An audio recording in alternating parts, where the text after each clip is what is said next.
Hello and welcome to the Nash Tackle Off the Hook podcast. Just to make you aware, this podcast may contain some explicit/offensive language, and if that's not your thing, you don't have to listen, but I have given you a warning. I hope you enjoy the rest of the show. You don't know the half of it, but anyway. I'm skating on the thinnest ice known to man. He said, and they put a poison in the tank that just instantly kills them. He went and we'd run out of it, so we cut their heads off with shovels. Suddenly, bang! The whole boat exploded. Take your sort of 8-inch long piranha and imagine that at 4, 5, maybe 6 feet. I said, I've revived your dead fish. F off, he said. You haven't. That was just humongous. It was. I couldn't believe what I was looking at. I'm just battling this fish out in the pond. I know it's a black man. I'm saying I'll never be a naughty boy again. If you catch fish and you return them to the water, then you are my brother. This episode of the Nash podcast is a little bit different to the norm. I have assembled an A-team of Nash boys. We've got Steve. How are you, mate? Good? I'm all right, a little bit croaky, but I'll hide in the corner here. I'll be all right. Get through it. Alfie? Yeah, very well, thank you. Good. And Tommy? Good, mate? Always. Living the dream. We're going to talk all things rigs. Now, rigs are obviously a popular matter. Loads of people put a lot of emphasis on them. We're going to talk about exactly what emphasis it has to these individual anglers. There's a wealth of experience, a wealth of different types of angling that these boys have covered. And we're basically going to analyse the presentations they use, the components they use, why they set up rigs the way they do, why they're effective or why they believe they're effective in respect to their bottom bait, wafter presentations and pop-ups. It's going to be technical. We are, if you're listening, going to describe the components. If you're watching on YouTube, there will be visual layouts of what we're talking about. So if you have listened to it and you want a bit more information or to see it, head over to the YouTube channel as well. Check it out there. We're going to delve into the world of rigs. First and foremost, before we look at individuals' rigs and presentations, generally, and I'm going to aim this at Tommy, how important on a scale of things when you go fishing would you say your rigs are? Very important. Maybe not the most important thing, but up there. Up there? What are you giving them in terms of importance? Location first, obviously. Location first, yeah, then presentation. So, yeah, rig would probably come second, yeah, in terms of presenting. Second. Alf, you? I would say so. Location, obviously, that's a given. I think bait or rigs is number 2. I think bait. Yeah, I think, don't get me wrong, it's very important, the rig. But I think bait edges it as number 2 for me. But you're quite meticulous on the rig front, aren't you? We were chatting about this off camera, right? Yeah. And everybody was basically having a little look and a little gauge at what everybody else had out. I got slated straight away. Tommy got slated. Steve was like, mine are probably the worst. Like, and Alfie's are a thing of beauty. Yeah, it's like the Sistine Chapel, mate. The ceiling of the Sistine Chapel. It's clean, it's measured, scientific, mate, Alf, isn't it? Too much, I think. Even myself, I can admit that I know as a percentage what actually makes a difference. It's more the confidence thing. Do you know what I mean? Like, what's confident? How much confidence you perceive it to have. And I just like things looking neat. That's what it is. Like everything, just looking neat and the same. It's just built into me. Do you know what I mean? Like, I have to have all rigs the same length. Does half an inch make a difference? Well, it depends who you talk to, really. Does half an inch make a difference? Not in my case. It doesn't, but I still do it just because they look nicer on the rig board. I know when I'm getting it out. But it could be any different, me enough. Yeah, exactly. Like Tommy's rig's still, well, half of it's still out the door, which we'll see in a minute how long it is. But just for me, it's just that having everything, the finer details, because in the long term, I like calling it the accumulation of marginal gains. In percentage-wise, every little percentage in the short term, it might not matter. If you were to repeat that situation over 100,000 times, that 0.1% is going to have more of an impact. And that's the gambling in me. It's Cheltenham week as well this week. I'm thinking of gambling and probability. He's I love odds. Some game area. But yeah, I went off topic a little bit there. No, I love being neat. It should be the fundamentals. We'll take that and take the mickey out of that later on. Yeah. Steve, for you, importance of rigs. Where does it sort of stand in your angling? They're sort of down the list a bit, really. I mean, when I'm looking at trips away or anything like that, bait is the first thing. Bait is always the thing. Can't catch a fish unless they want to eat your bait. And obviously location. So rigs actually come down the order a bit for me. I just like good working rigs, sharp hooks. And once I find something that works, I sort of stick with it. I don't mess about too much and try the latest fashions and things like that. So they're important, but they're all part of the equation, but they're not the most important thing for me. Fair play. Right, we're going to branch things quite simply into bottom bait wafters, pop-ups. I'm going to start with pop-ups, mainly because we're springtime. A bright one, chucked at anything, is probably a goer. Anybody watching this, hopefully by the time it comes out, that will still apply. Pop-up presentations, I'm going to start with Senior Briggs, as you are the most experienced, I'd say. That's fair to say, That's a nice way of putting it. Your chosen pop-up presentation, mate. Talk me through it, component-wise, from the hook end through. Well, it's the good old hinge rig, really. You know, it's a rig that I've used for 25 years. Something like that. You know, I had a slide at home. When we was doing all this, I looked at some old slides and rigs, and the first sort of hinge stiff rig was, blimey, it was probably longer ago, 93 or 94 it was. So, you know, it's a long time ago, and if it ain't broke, don't fix it sort of thing. It's a case of that. I've tried other rigs in between times and just not got on with them, and always gone back to the hinge rig because it works. Do you know what I mean? And I think if you find something that works, why change it? You know, so I don't. Fair philosophy. Now, I'm pretty guilty of this, Steve. I sort of can be quite dismissive when it comes to people going, what are you catching on? You say a Ronnie or whatever. And there's a Ronnie, and then there's how you tie a Ronnie, or there'll be a hinge, and there's how you tie a hinge. So for you, run through that hinge, and while you're doing that component-wise, talk to me when you've done that about how you came to that exact combination in terms of tying. Okay, so we got a size 7 claw hook, and it's a chod claw. You know, I used to use the original claws, and they were okay, but the chod claw is a lot better just because of the angle that the line comes out of the eye. So a size 7 is just about the right size all around. You know, it's not too big, not too small. And I've got the sort of the chod link, which I don't actually know what breaking strain it is. It's about £20. I don't know if it's stated on the spool, but it's what I use every time. And once I've got a little D on there, I used to always tie pop-ups on, you know, so the rig has evolved and changed over the years, but now I use the little plastic bait screw that we do. We do one with a swivel, one that's just a metal screw, and there's one that's just a basic plastic screw. And that's, for me, that's the best one out of the three. That's the one I use. Is that a buoyancy choice? Because it doesn't affect the buoyancy as much because it hasn't got as much metal in it? Or Not is that really. just because you like it? No, it's just an ease of use, really. You know, like middle of the night, rather than having to tie a new pop-up on, you just screw it on.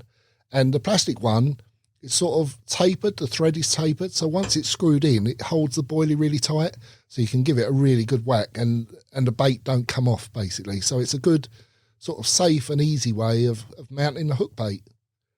So, yeah, it varies the length of the actual hook length part of it, like the chod link part of it, but, you know, about 2 inches, something like that. You know, I can use it shorter, can use it longer, but you know, it just varies on the situation, really. What you're fishing over, could be weed, could be clean bottom.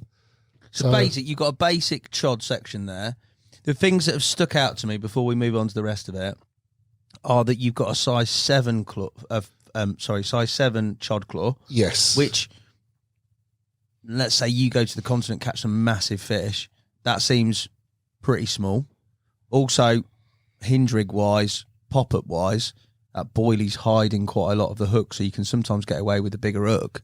But for you, why a 7 and why not a 4, even a 6, which we're probably more used to seeing a lot of people use on pop-up rigs? Yeah, I mean, it's a good point, because I'm actually someone who likes to use quite big hooks, but when it comes to the hinge rig as such, I prefer to use a smaller hook that gets hidden a bit more. You know, don't ask me why. Perhaps it's that visibility thing. And there's another point as well, which for some reason the size 7 claw just seems to be the right sort of balance of wire gauge, sharpness, size, just generally all round perfect hook. You know, I use it for different rigs. You know, there's another rig we'll come on to in a while maybe, and I use a size 7 for that. And I've just found that the size 7 just seems to be the right one. You know, so it's only personal choice, like a lot of things. You know, we were talking just before we come on here, and you prefer bigger hooks. And, you know, in general I do as well, but for this, you know, size 7 is the one I go to every time. You tested it with bigger hooks, or you just always stuck at that 7? I've used, well, I mean, it works out about 30 years. You know, I've used all sorts of hooks, great big ones, little tiny ones. And I've sort of that's what I've ended up at. Okay. You know, at the end of the day. Fair. So, yeah, I mean, it just suits me, you know, that the hooking to landing ratio is good. It sits nicely. You know, the hook doesn't weigh the bait down. It acts nicely and natural in the water. So, yeah, I'm just sort of happy with that, really. Fair. And the whipping, you've got a very sort of, a lot of people would have seen a sort of standardised D setup. But again, there's a lot of fluctuation in people in terms of the size of the D, also the knot that's used with that chod link, whether it's a whipping knot or whether you're using a traditional sort of knotless knot. Talk to me about those, the amount of whippings, where the size of the D, how's that all calibrated for you? Well, I like the D to be as small as possible, really. I don't like the bait being too far away from the hook, so I make the D pretty small. The whipping is just knotless knot style. Only a couple of, well, for the actual knot on the hook, there's about 5 or 6 turns. It's nothing, you know, I don't count them. I'll just do it until it looks right, you know, which is pretty basic, but that's how I fish, basically. So it's about 5 or 6 turns, and then the tag end just goes back through the eye and it's blobbed with a lighter. And I just push it down as much. So there's still play in the D, you know, there's still movement, but it's as small as possible. That's a lot smaller to how I would, just looking at that from a visual point of view, that's a lot smaller than I would have my D. I definitely have a sort of a bigger bit of movement within that. But I can see that for you, you're set, you're happy with less movement, spot on. The chod link, you said you vary the sort of the length of that with regards to how big a chod section you're fishing. Yeah? Yeah, I mean, as it is there, which is probably about 1.5 inches, that's sort of the standard size for it, really. I mean, I could use it longer, could use it shorter, but a lot of it's how I feel at the time. You know, sometimes I use it so there's hardly any sort of chod link section there at all. You know, the hook is almost touching the swivel, so it's almost Ronnie rig style. But I don't use the Ronnie rig, so it's always that. But yeah, I mean, sometimes fishing over silkweed or whatever, I've gone to sort of 3-4 inches sometimes. You know, when I just need it to poke up off the bottom, you know, as debris or whatever on the bottom. So, you know, it depends on the situation, but as a bog standard starting point, it's about 1.5 inches, 2 inches, something like that. And then it terminates there in a knot to a ring swivel, or to a small ring swivel, isn't it? Size 11 looks like, or something. Yeah, that's a size 11. Yeah, and you know, I've seen people tie the chod link section straight to the ring on the swivel, but I do it the other way round. I tie it to the actual swivel, and so the actual boom section is ring to ring on the swivels. Yeah. So, but that one, is a size 11. And the knot there, Steve? Yeah, that's what I was going to ask. Interesting. A lot of people, I know Alan does it. He's adamant that he loops it, whatever you call it, like figure of 8 loop. But Jim. I can't see. Okay. Jim does it, doesn't he? Yeah. Jim's been in and he talks about chods, and there, where you've got that solid knot to the swivel, he's got a little loop. Just intrigued. Yeah. Oh, okay. Well, I'd be interested to see how that's done. I know. I guess a movement thing, maybe, or not. But also, loads of people obviously tie it direct. Well, I mean, it's just the basic sort of half blood knot, but a smaller version of it, or you know, it's just basically 2 turns around, back through the loop, and you know, blobbed at the end to stop it slipping through. But yeah, 2 turns on the chod link is enough to hold it. Yeah, so, fair you know, dues. it's again very, very simple, but it's effective. You know, it don't slip, it don't move, holds everything in place, nice and neat, small. So you know, it does everything it needs to do, really. Boom section, you talk there about obviously the termination being there for you. Looks like you've got some skin link by the look of it. Is that right? Or are you a fluoro link man in terms of the boom? Where do we sit on materials, lengths, etc.? It used to be chod link for the boom section as well. You know, it used to be a whole chod link sort of rig, really. But gradually, I've moved over more to like a braided. You know, this is £20 skin link, and you know that's me standard sort of boom section now. It's just got a lot more play in it, and it's so rare that you actually find really, really flat bottom. And for a stiff chod link section, that's what it sort of needed. You know, if it's hitting weed, then it's sticking up in the air, and it's not really presenting nice. Whereas something a little bit softer, it's just going to rest a bit nicer on the bottom, no matter what bottom you're landing on. You know, it could be a little twig or a leaf or any little thing there. And if it's sitting up at a weird angle, you know, it probably still work. You know, fish, we give fish far too much credit sometimes. And, you know, you see them on underwater films and they just pick a rig up that you can see through a TV screen, you know, and they're right next to it and they can't work out it's a rig. Oh, God, so, that's what's going on with the fish that Tommy fishes for here. He's giving them no credit, mate. But yeah, I know. We do give them too much credit sometimes. But yeah, you know, so it's done for that reason, just so it gives it a nicer presentation on the bottom. So that's probably 6-7 inches, something like that, of just £20 skin link.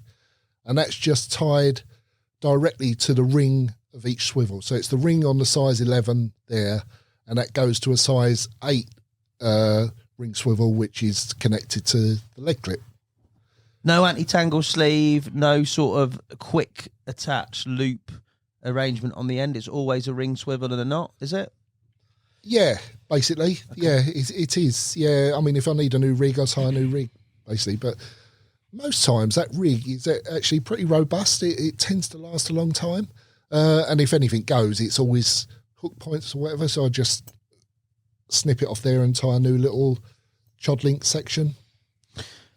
The one thing that I'm going to ask as well is you've got a blob of putty there, which is joining the knot on your boom section to your size 11 ring swivel before the chod section. And it's got some putty on it to counterbalance that pop-up. Is that right?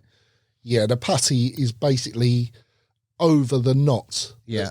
That it's attached to the ring swivel. It's not on the ring as such, you know, so that is so that when the rig lays down, the actual ring lays flat on the bottom, but the swivel sits upright. And when you see it like that, it's got a lot of play in it. So I don't need any sort of loops in the boom or anything like that. The ring at either end gives it all its play. That counterbalance or that putty, how do you want that sinking? Because you can real balance it out so it goes down slowly. You can have it plummeting quite quick.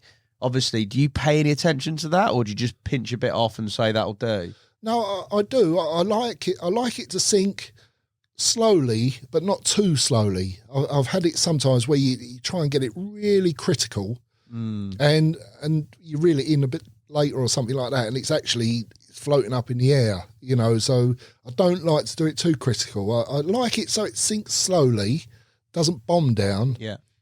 But there's a range of sort of buoyancy, as long as it's somewhere in that range, if you know what I mean. It doesn't need to be bonked down to the bottom, doesn't need to be floating in the air, but somewhere in between that, as long as it's just going down and resting on the bottom, fine. Do you know what I mean? I do. Do you think depth makes a difference in terms of buoyancy? We were talking about this about Bled, weren't we? Remember we had the debate about it, or Ollie and I was in the office, and we're talking about, do you think pop-ups are affected? You must have fished some deep lakes in your time. Yeah, but who knows? I've not dived down to the bottom though. No. But I've been told that. No, I mean, it's a good point, because I was told years ago that the depth of water and water pressure does affect the buoyancy, but that's why I sort of say that I like it within a range. No, yeah. You know, I don't want it too buoyant, I don't want it too heavy, but somewhere in that range, it's still going to be a pop-up on that rig. So yeah, I don't know. It's an interesting point. I don't. It might affect it more than what we think it does. I wouldn't have thought it would affect it that much, water pressure, but it could do. Yeah. Alf, what are you thinking? Water pressure? No, here with this rig. I'm thinking of your rigs. there's a lot of Steve's instinct gone into that rig. We've obviously gone through the components, his selection, and you feel free to punish him with anything, boys. I've punished him enough there on that rig, but it's a lot of it's quite like there's a bit of variance with regards to it all, isn't there? I can't see you being up for a bit of variance in your rigs. You seem to be quite fixed. Yeah, don't get me wrong. I've used hinge stiff rigs before, and I think that's just the natural cycle of as you evolve through your fishing, the fashion element. When I first started carp fishing, the hinge stiff rig becomes you'd see it on a piece of media. They'd explain why they were using it on the piece of media, and you'd listen to them because you respect whoever it was telling you why they're doing so. And hopefully that's what people are doing listening to this, although we might fry your brain a little bit. Well, there's a variation of what we actually use. But no, in terms of, I think a hinge stiff rig for me is a brilliant rig when you don't know what the bottom is entirely, but you know that it's certainly not solid. Yeah. Because we'll go into my rig shortly, I'm sure, but which is a Ronnie rig, and you only have slight levitation from the bottom, essentially the length of the hook, whereas a hinge stiff rig for me, it would certainly be something I consider when you know that the bottom is bad. It could be a slight layer of silkweed, it could be a significant amount of more weed. You don't want to disturb them, you're casting to shine fish. I think that's when it would come into my armoury. In terms of looking at that rig, how I would tie it, pretty much identical, only that I personally disagree with the hook size. Like you said, just big hooks, and that is just a confidence thing. Yeah, that is nothing more than that, other than the bigger hooks for me have stayed in more. You know, everything comes back to confidence. At the end of the day, you know, you've got to use it because you're confident. Yeah, not because someone else says this is what you've got to use. And I think that just comes naturally as the amount of fish you catch. It's just a bigger sample size, you know. The more that you fish and catch with it, the more your confidence. But what I would say is I completely agree with the putty, that side of things, in terms of not making it so it flutters down so slowly, because there's so much underwater content out there where those carp come in and a flick of the peck is enough to stir. We've had it before where we've tried to film on a bottom underwater where it isn't hard gravel. It could be the thinnest layer of silt you could imagine. You could be getting a crack with the lead, but all they have to do is waft their pecs and that rig is up, you know. And I'm not saying that would necessarily make them scare, although it could well do, but there has to be, in my opinion, some level of anchorage that rig is staying as close to the bottom, because I don't think there's a rig, even the heaviest bottom bait, I think a flick of the peck still has the ability to move it. But I'd certainly agree, when you see people balancing their rigs so it falls down, you know, it could take like 10, 15 seconds for a 10-inch rig to hit the bottom. Not for me in that sense, but surely that all comes down to the baiting situation. What do you mean, in terms of how slow it sinks? Yes. You're fishing over a tight bed of particle bits and bobs, then I agree with you, critically balanced bait would not be the one, because they're doing this and they're feeding but surely if you're fishing over a spread of boilie that they're only coming down and going bang and then moving up. Yeah, that's a very valid point. Singles, I'd say single hook baits. Yeah, prime example, single or a spread of boilie, surely you want your hook bait to absolutely match the freebies that are out there for the whole. Yeah, I'd certainly agree with a single. With boilies, it depends. If you're talking 10 boilies, then maybe. But even a spod full of boilies, you know, going down like but a spod full of boilies is. You're like spread together. No, it's a very valid point. In that situation, 100%. Because a single hook bait, the fish, they're not going. They're not sucking it on the bottom and then going, oh, there's a thing there. They're almost exactly what. Which I'll probably go on to in a minute about. Yeah, if it's like a lure, then you're right. You're almost snatching at it, so you want it. You want. Yeah, and then I suppose you could think of nuisance fishing, whether they're mucking about with it and putting it up in the air. But fair point. No, that's a valid point. You're fishing your stiff hinge over a pet, which you might not necessarily do. Some people would. Yeah. Fish and pop up over it still. But then I would agree that you'd want it as heavy as possible, because they're just doing this. They're causing slower. carnage, aren't they? So for you, Steve, the only thing that I'm looking at there, and I'm thinking about it in mine, because I use a hinge stiff rig a lot as my pop-up presentation, where that putty is on the actual knot after your chod section. That's where I fish it now. But originally, I can't remember when I changed, I fished it over the knot that you tie in the chod link on the actual swivel, and pretty much put the putty over what is the sort of piece of the swivel that you're knotting on the chod link. So the other end of your setup. So, but I can't think why I changed that, whether it was a movement thing or whatever. Have you ever moved that putty around, or has it always stayed there? I've seen it done that way a lot. Yeah. And especially with like chod rigs. I saw a lot of people, you know, for obvious reasons, because the ring swivels then moving up and down the hook length. It's sliding. I saw the putty on the top eye of the swivel. Yeah, for me, I don't like the way it makes the hook length act. To me, it makes it act totally different. You know, it sort of unbalances it, you know, in my way. When I look at it, it's like not the same. When it's down there, that hook length is acting free and everything's free. Yeah. You know, it's still swiveling on the swivel, on the ring, free movement. But when that putty's above it, all of a sudden it's like pivots a totally different way for me, and I don't like the way it acts. I don't know why I changed it, but That's as you say, interesting, when man. you look I've at never- it, I've it's never thought of it interesting like when you that. look at it. Yeah, like that is the point at which everything moves from, isn't it? Yeah. And I think, as you're saying at the moment with that, and this is how I've looked at it, testing it in the Edge Prof caster. If it's on the knot, that's quite anchored. It's where you want your boom section to be. It's in quite a natural place. Yeah. But then if it's on that hook length, and I've not put it on there and experimented, but it doesn't, as you Puts say, everything that out of movement balance. point is completely, it's up in the air, isn't it? It's Yeah. like half an inch up in the air on the top of the swivel. Yeah, I just want that boom section to lay flat and everything else as free as possible. And if the putty's on the chod link section, everything's different. Yeah. I think you're right. I think that's come from if you're fishing a chod rig, because as you say, and I think because it is essentially a chod rig on the end of a boom, hinge stiff. Yeah. It's essentially what it is. So I reckon, because I was exactly the same, Hassan, I used to put the putty over the knot to the small On eye, the chod section. on the chod section, and the reason why is because I learnt how to tie chod before I did hinge stiff. Yeah. That has to be why, in my opinion. But I would set it up exactly as Steve set that up. Tommy? Chod? Hinge This is stiff what I just chod? didn't. Oh, saying I was just what in terms of using a Yeah, hinge yeah. stiff? Yeah, I used loads back in the day. I was Yeah, gonna say. well, not back in the day, but quite Back recent- in the back in MK the, yeah, days, back in the day. But, yeah, I'd have no qualms about using this hinge stiff rig whatsoever. Yeah, Similar to that or different? you know? pretty similar. I think I never really used it with a chod. I was just sitting there thinking, I forgot we'd done them chod claws. Like, I know obviously we brought the claw out, and then I've always done it with a chod twister. But I was just sitting there thinking, then I was like, why would I not do it? I'll do it with a chod claw now. I'm going to try it. I use a twister. I use a chod twister. But the claws are brilliant, incredible, aren't they? So why wouldn't I use a chod claw? I just know, yeah. Fair dues. The last thing I'm going to talk about, Steve, because I have punished you, and we're all punishing you now, mate, but everyone's going to get it. The actual chod link section. Yes. There's a lot of sort of emphasis, a lot of variation of opinion out there with other anglers with regards to how the variance of degree of sort of curve in that section. Some people curve it with their fingers, some people steam it, some people just have it as it comes off the spool with the memory that it comes off the spool with. Yeah. What do you think about that? It depends. Excuse me, Let you off. Croaky. It depends how it comes off the spool. You know, if it comes off, sometimes I tie a rig, I look at it and think, oh, I don't need to do anything to that. Sometimes you look at it and the hook's here and the twist. So if the twist is really bad, I just tie up 5 or 6, say.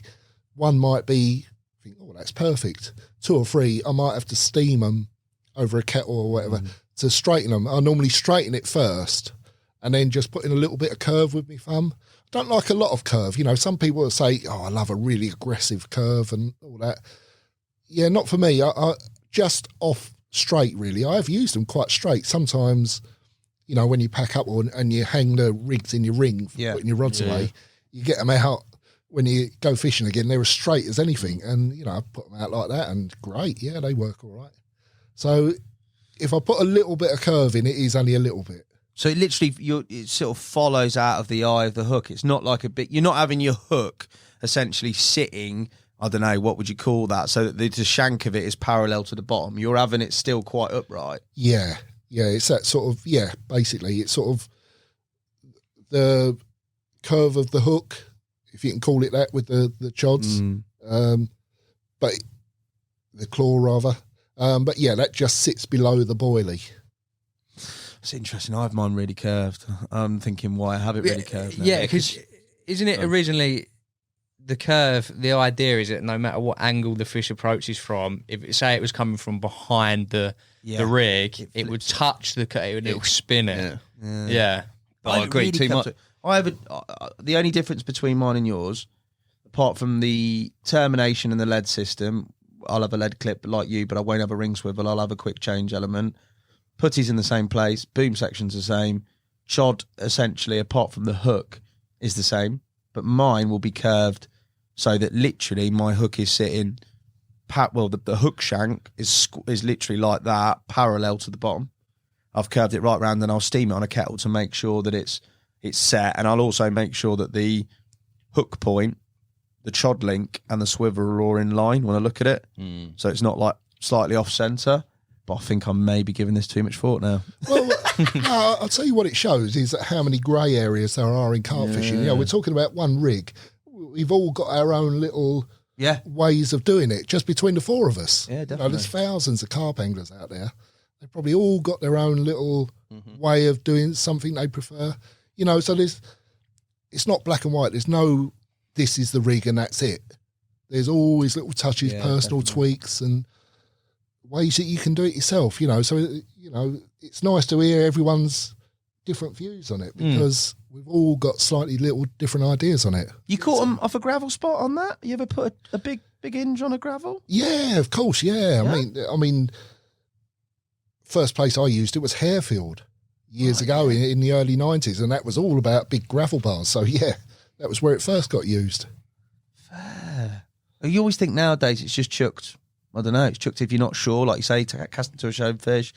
I'd rarely see, although I think on an underwater, on one of the quarter underwaters, I think Elle used it on a hard spot. Yeah, and they caught a big one, didn't they? You can use it on everything, every sort of bottom. Love that, Steve. Alf, your turn to get punished, mate. You're not going hinge stiff rig. He's free. But so we're still on the pop-up side of things then. For me, it has to be the Ronnie. The main reason for the right, yes, it came into fashion. Why? My opinion as to why it is so popular is simply because of the media coverage and the fact of how many people are saying how good it is.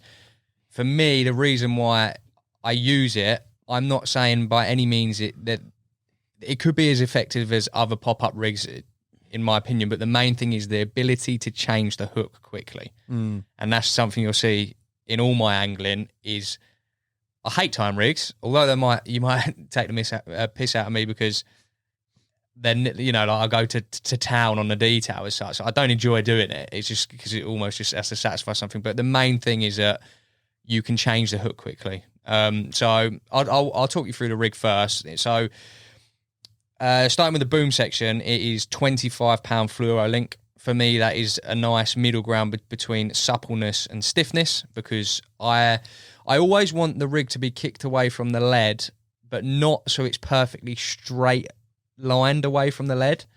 And my thinking behind that is because if the fish is coming towards that bait and they're at the furthest point away from the lead, if you know what I mean, so they're coming towards the rig is as far away from the lead as it can be, they don't have as much movement to suck it straight up. Like so with 25 pound fluoro link, although it kicks away from the lead really nicely, you still have that sort of 1 to 2 inch movement for the fish to suck it up and go back far enough in its mouth so that it gets hooked. So that's why I use the sort of 25 pound fluoro link. I use a Perfection loop knot in one end, so I always fish it quick change. The reason why Perfection loop knot is because it's a stiff material, or certainly compared to a supple or coated braid, is that it sits perfectly straight coming away from the knot. I don't know if you tie it and figure of 8 loop knot, you just get that slight little kink, which even you can steam it to some element, but it just kinks it away slightly from being perfectly straight. You can never get it bang on, can you? You can never get it bang on with your easier knot. So these Perfection loop knots just make it, and it looks good as well. like for the other thing. And I can let you know after doing a lot of testing on the old machine last week that it's a hell of a lot stronger. Is it stronger than a figure of 8? I've done it out of interest. I was testing loads of braids and monos and that in our offices last week. And one of them was like a fluoro chod material. And I couldn't Palomar it because it wouldn't bed down. And that's what I was like, I'll do it with the Perfection loop knot. Just out of interest. I'll try it while I'm here and have a little play. And outperformed everything basically. Especially stiff materials, because I think there's more margin for error with knots with stiff materials. But yeah, like I say, it's a little bit difficult to tie, but once you've had a few practices, you can do it, no problem. And then moving down again, I'll tie another perfection loop knot, but instead of just it being the knot, I will put a Ronnie swivel on that. So obviously we make designated Ronnie swivels, which are essentially a ring swivel, but on the other end, instead of like with Steve's ring swivel, you've got another loop, small loop. It's just a crook, so you can hook the. I mean, I'm sure a lot of people have seen them now, just easier to use. And then I will use a bit of shrink tube. You can use kickers because they're easier to slide on and off. Again, this comes back to being able to change the hook really quickly. I like shrink tube because I can set the exact angle in which the hook sits at just by steaming it. There's a little bit more give in kickers. They've just got a little bit more malleable, I think is the word. They're just easier to like, you can't get exactly how you want it because you're dictated by the shape of the kicker.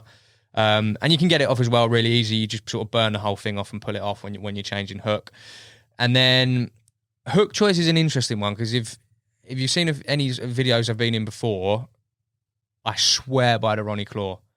And I really have, and that's sort of became my rig. I feel like I've done quite a number of videos on it.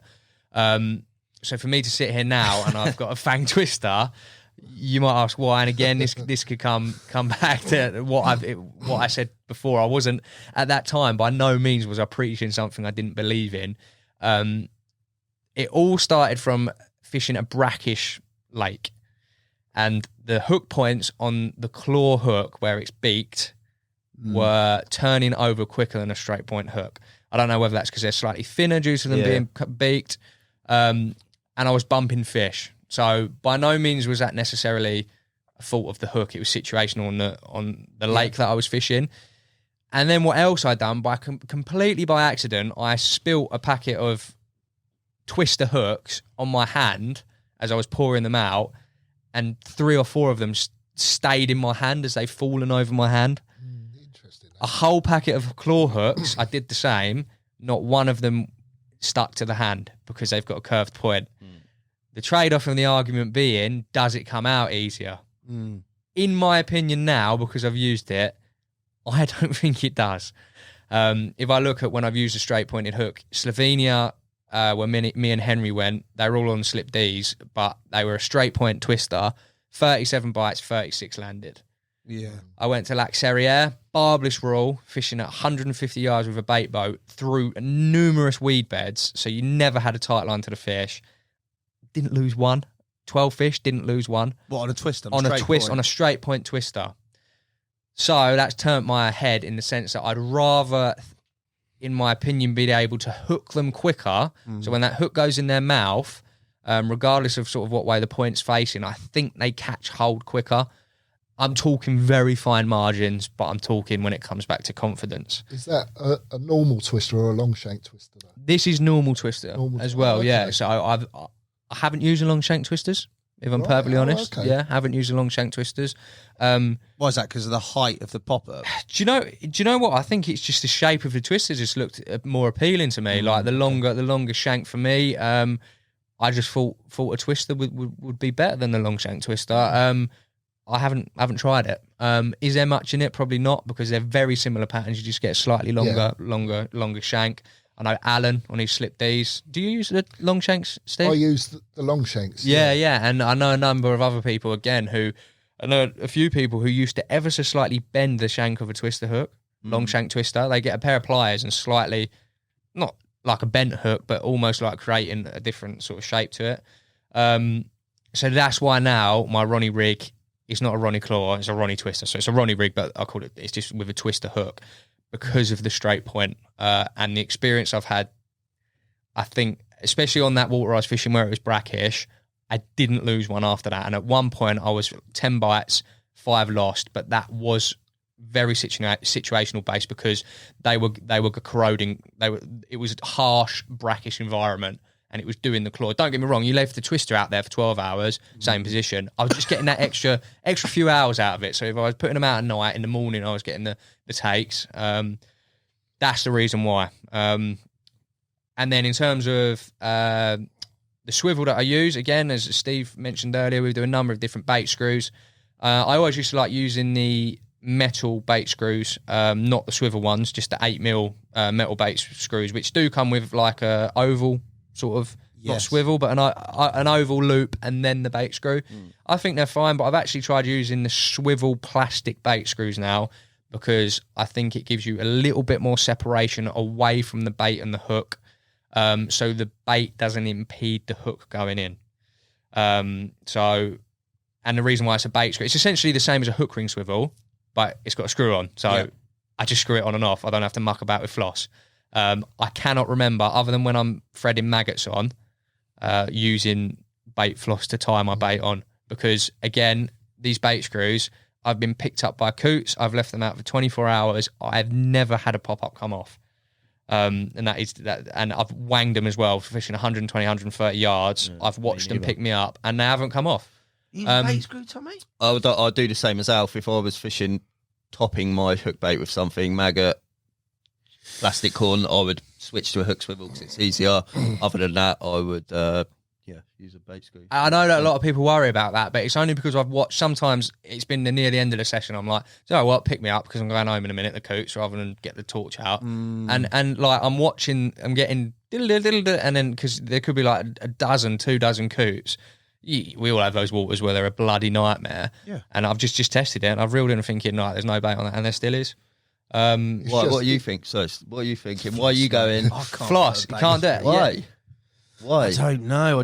I don't have the confidence in using them. I've used them once and I just don't like them. They seem cumbersome to me. That's just personal. Yeah. I like I even have it where I use a little micro ring swivel that we've got, a little hook ring swivel, the standard setup, but I have a little bit of separation with I don't push the bait directly into the swivel. Yeah. I'll have a little bit of separation with the floss, and I'll either put a little boilie stop on, knot them and blob them down, or I'll just blob them down. But nah, a screw-in little swivelly thing, no, mate, I can't do it. They don't come off.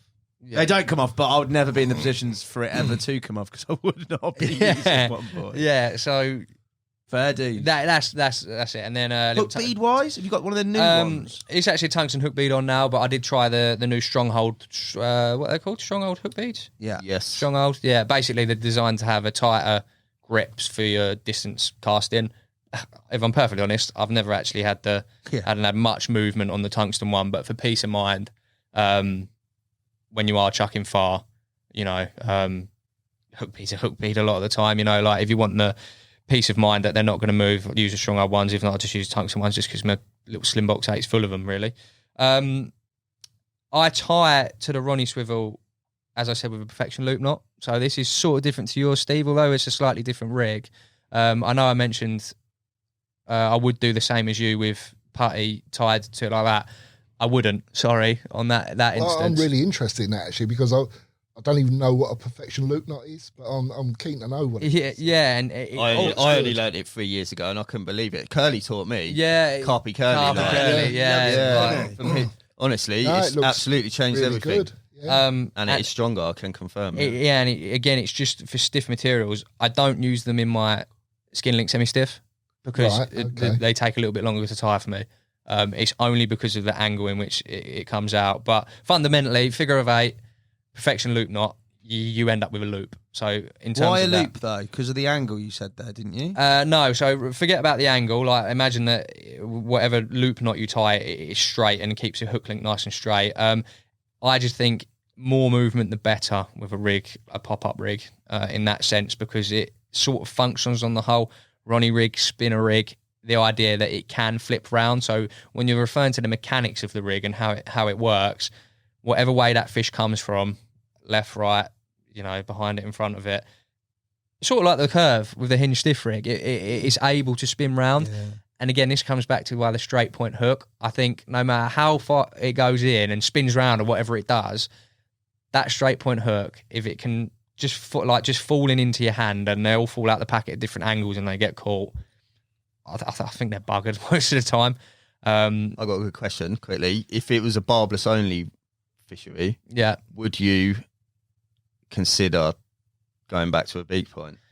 Because I think I would. That'd be the only instance I would think over Fang X, which I prefer to use, which we'll get onto, straight point. Yeah. If it was a barbless only rule, I would possibly consider going back to a claw for the beaked point. I would have 100% agreed until I went to Serie A. And as when I meant it was barbless, and you didn't lose any. And I didn't lose them. And I was more blown away by the fact that like one of the fish I had was through so many weed beds. Interesting. And like, so there was no direct line contact with that fish for 100 yards at one point, and then coming through, and it was, I couldn't get them out. Like barbless hook, they were. I mean, they might have been hungry. Do you know what I mean? But I was struggling to get.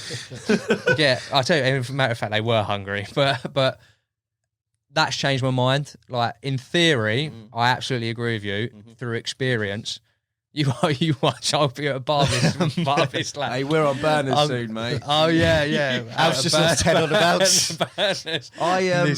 I think like that. I'm just thinking of horseshoe, weedy, barbless. I've got a claw on, mate. I think you're probably right in terms of you probably hook them. You're probably more efficient at hooking them with a straight point. But so, again, it doesn't sit right with me. But then I've never done it, so maybe it's a case of doing it, and so that's the acid test, isn't it? Yeah, I mean, you know, you got your theory and your application of that, and there's too many variables of each individual's experiences to actually say what's right or wrong, because A, there isn't a right or wrong, and B, it's different for every person because of what's happened in that situation. But if you were going to ask me, that's what I'd swear by. Hook size, big uns. Yeah, so as I sort of mentioned earlier, size 4. Solid bags, I use a size 4. Bottom baits, wafters, size 4. Size 2, if I can. You gone up to a 2? Yeah, not so much in solid bags, because I mean size 4 is a bit of a big hook in a solid bag, but again that's just because I think once they go in they stay in a bit easier. But obviously Steve's had the experience, we were chatting before about Echo Pool, when you're talking 60, 70, 80 pounders and they're coming in. But then subsequently, when I know we're not really going to touch on it too much, you zig fishing and floater fishing, but it's a little bit different. The reason I use smaller hooks is for the inconspicuous element. You know, I've seen it how a size 10, because we didn't have size 12 floater claws, did we, when we first brought them out? Size 12s, and that was the difference sometimes. On some days, for those fish that live in these puddles that are conditioned to knowing everything, because, you know, there's anglers 365 days a year, just the difference in a size 12 to a 10, which is just smaller hook. Floater fishing, you mean? Floater fishing, sorry, I'm talking about floater fishing zigging, now. It does make a zigging, I'm not difference. Yeah, zigging. I almost I thought of it like a bigger hook looks like the legs of a yeah, bug. exactly. You know, like if you you've got got a shrink tube with a little kicker on, it looks I don't think they see it as a hook as much, because it's.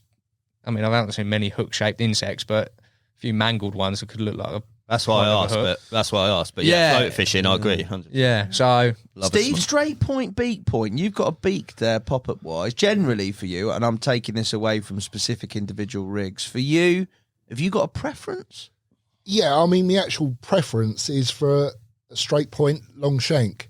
You know, the rig that I've used for the last really 3 or 4 years is a slip D with a long shank sort of twister, you know, with a straight point. And that's, you know, it's just been such a good rig and a good setup for me. I only use really sort of beaked points or whatever, or even barbless. We're talking about barbless, you know, when I have to. So I only deviate off that long shank sort of twister when I have to, really. Pop-up Ronnie wise, not a bit of you. Never used one? I've never tied up a Ronnie in my life. Don't like chod rigs. I tried them and couldn't get on with them. That's why I've always gone back to like the hinge rig for pop-ups. Best of both, isn't it? Bit of Ronnie rig and a bit of chod rig. Like, and best of both. It's what you were saying earlier about, you know, the proof of the pudding is when you're using a rig and how it actually works. And I was fishing years ago with Rob Hughes on a little lake, Stockley, and he was into the chod rigs at the time, and he was catching them, and I wasn't. Do you know what I mean? So I tried following him, which was the worst thing to do. I knew it was, but I still did it. Tried getting into the chod rigs, so, you know, I just couldn't catch them. And eventually I ended up going back to the hinge rig, and then I was out fishing Rob, you know, where he was getting one a night, I was getting 2 or 3 a night in the end. So I've always gone back to that because it works for me. Yeah. And it's the same now with the slip D and the long shank twister. You know, it just works all the time. It works. We're going to come on to bottom bait rigs, but as you say, I think like a fundamental thing, and whatever we're talking about here, it is confidence in what you've got. And no angler puts the same rigs down, do they? When we say what your best clothes on the dance floor, but it's what you've got confidence in, isn't it? Absolutely, confidence is everything, and someone else can't put that confidence into you. You have to get it yourself, and that only comes from catching fish, really, doesn't it? Alf, do you think you'll ever deviate? You've got the other thing I was going to say is you've got 2 blobs of putty, one being a counterbalance, and we've talked about that with regards to how you want it to sit. Mm-hmm. But the other one is what, 3/4 of the way? Halfway up yeah, generally right in the middle, if not slightly closer to the lead system. In this case, it is, but it wouldn't be because I think generally you've sort of got the weight from the lead pulling it down quicker, if you know what I mean. So the lead hits the bottom before the other end.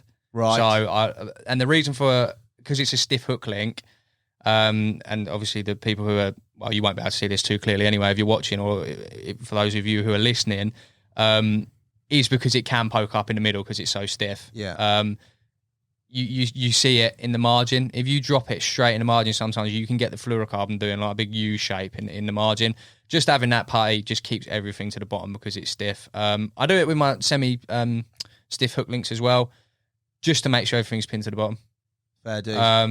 Yeah, no other reason for that. I don't want it poking up, basically. Anti-tangle sleeve or not? Yeah, I will touch on that because I always use a quick change swivel. 9 times out of 10 out of a lead clip. When I'm using a stiffer material like Fluorolink, I actually sort of just cut the end of one of our long anti-tangle sleeves off and push it over, so you've actually got a full pivot from the quick change swivel, if that makes sense. So you've got the essentially the knot, which is your perfection loop, that will be out the other side of this sleeve that you're putting over it. Yeah, so it's a tiny, you're talking about 3 or 4 mil of anti-tangle sleeve that goes just over the quick change swivel, so the crook isn't visible, so it can't slide off. And then what that does just gives you a pivot, so it literally can fully pivot. And because it's a stiff hook link, it's falling away from the lead to where you want it to be anyway.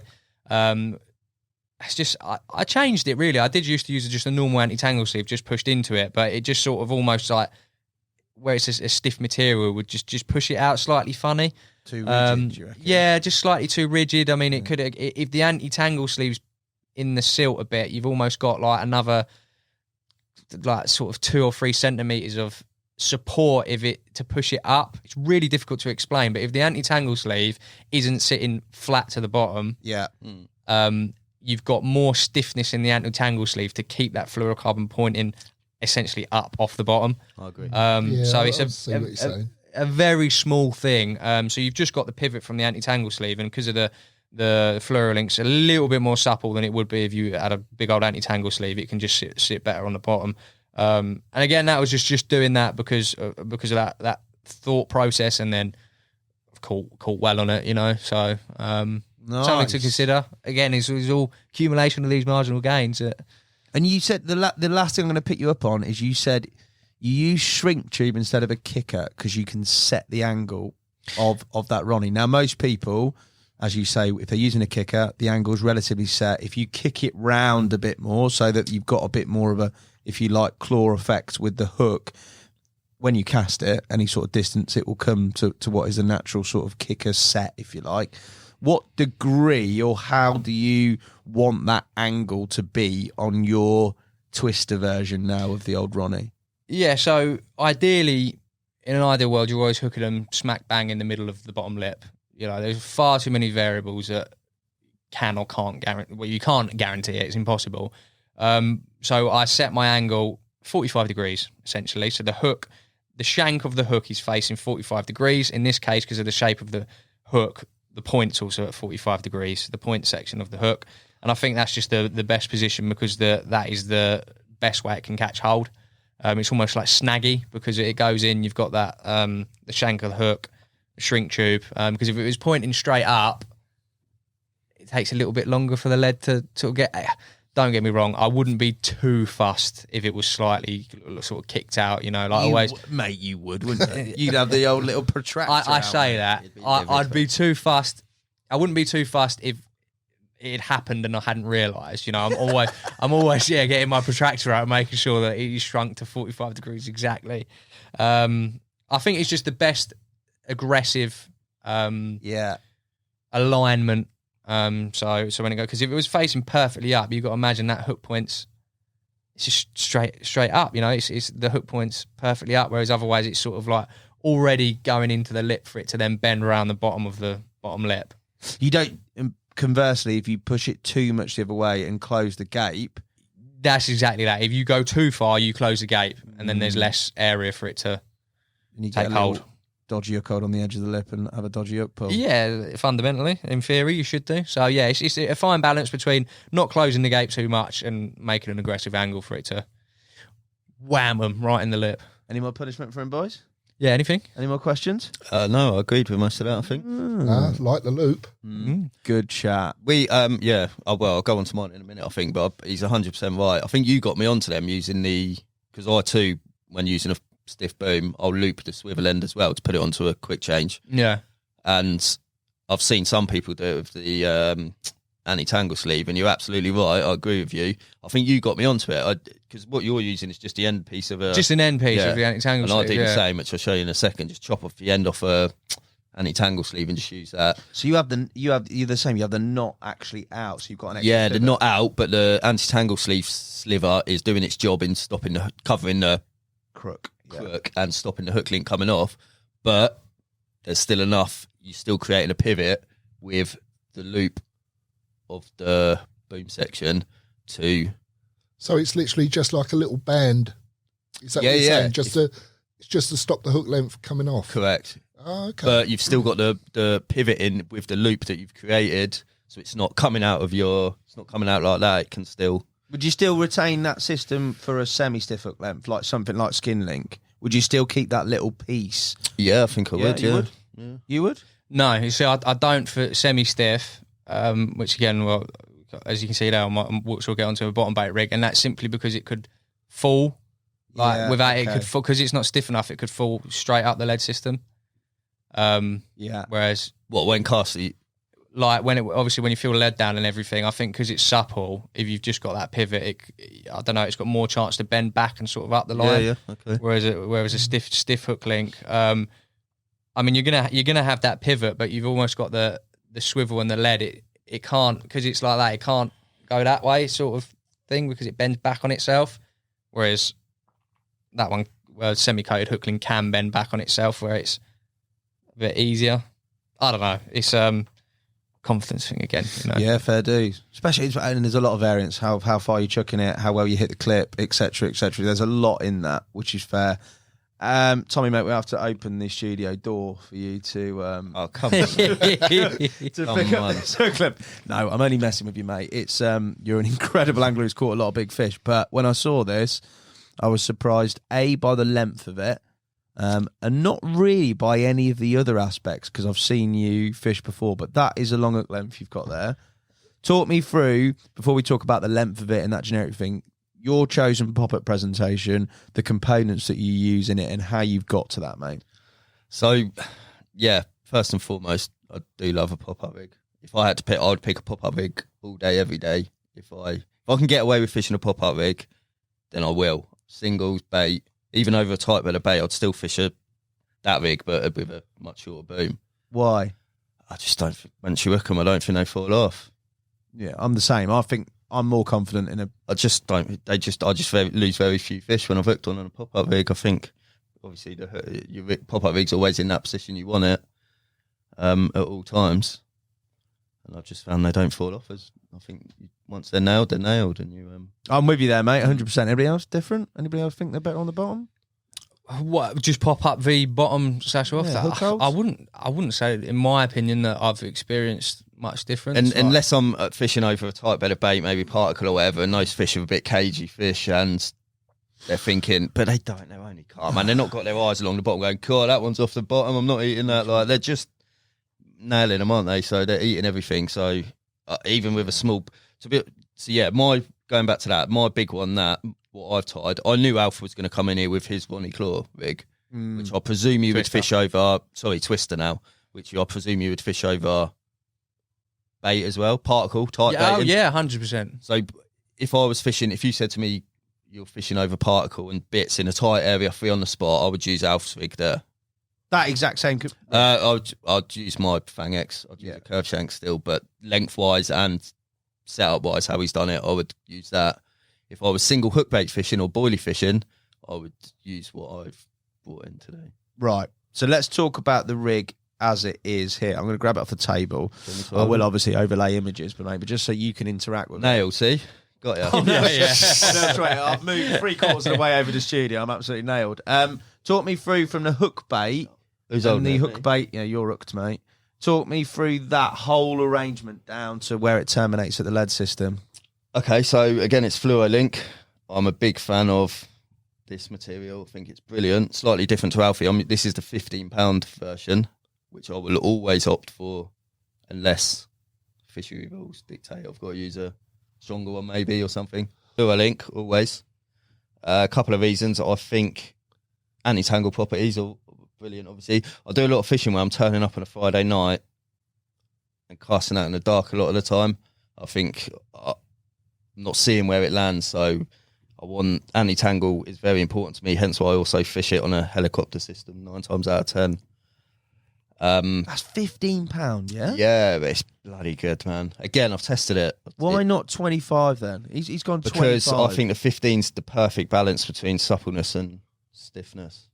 I think it's beautiful. At any length. So if you're fishing that a la Alf on a spot over bait, you're obviously going to shorten it to what you've got there, but you're still using £15. Yes. Unless I'm in a situation where I think, of course, it's a bit snaggy here. It's a bit, these are big fish, it's weedy, but then I probably wouldn't be using that hook link material anyway. I'd opt for something, armor link or something a lot stronger if I was in that situation. But yeah, £15 always. I just think it's the perfect balance. I've tested it and tested it and tested it in the margins.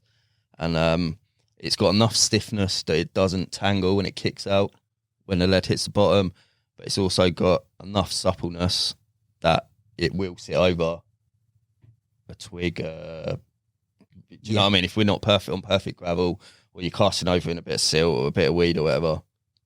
And the breaking strain, £15, that you've never had that go as a boom section? Never. Fair. I can't say I've used £15 Fluoro Link, but it's just, don't get me wrong, I've upped it to 20. Maybe I'd use to 25, but yeah, if I can get away with it and fishery rules allow me to use a 15, then I will use that. I think it's beautiful. Fair. And you've got, it looks like perfection loop knot to your lead system, whatever that may be, and then the sort of other end coming back up the hook length. What are we going for there? Yeah, so what hook end? Yeah.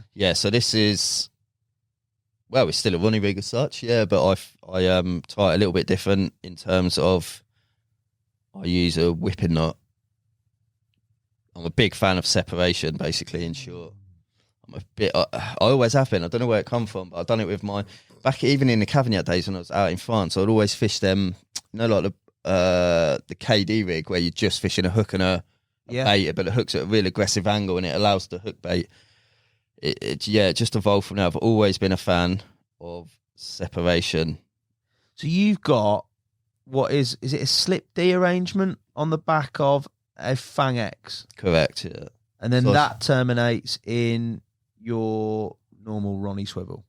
Yeah, so I basically would tie it if you were just tying a standard D rig. Yeah. But once it's tied, I'll just cut what would be the rest of the hook link. Normally, I would cut that, blob it, and then attach it to the Ronnie swivel. Yeah.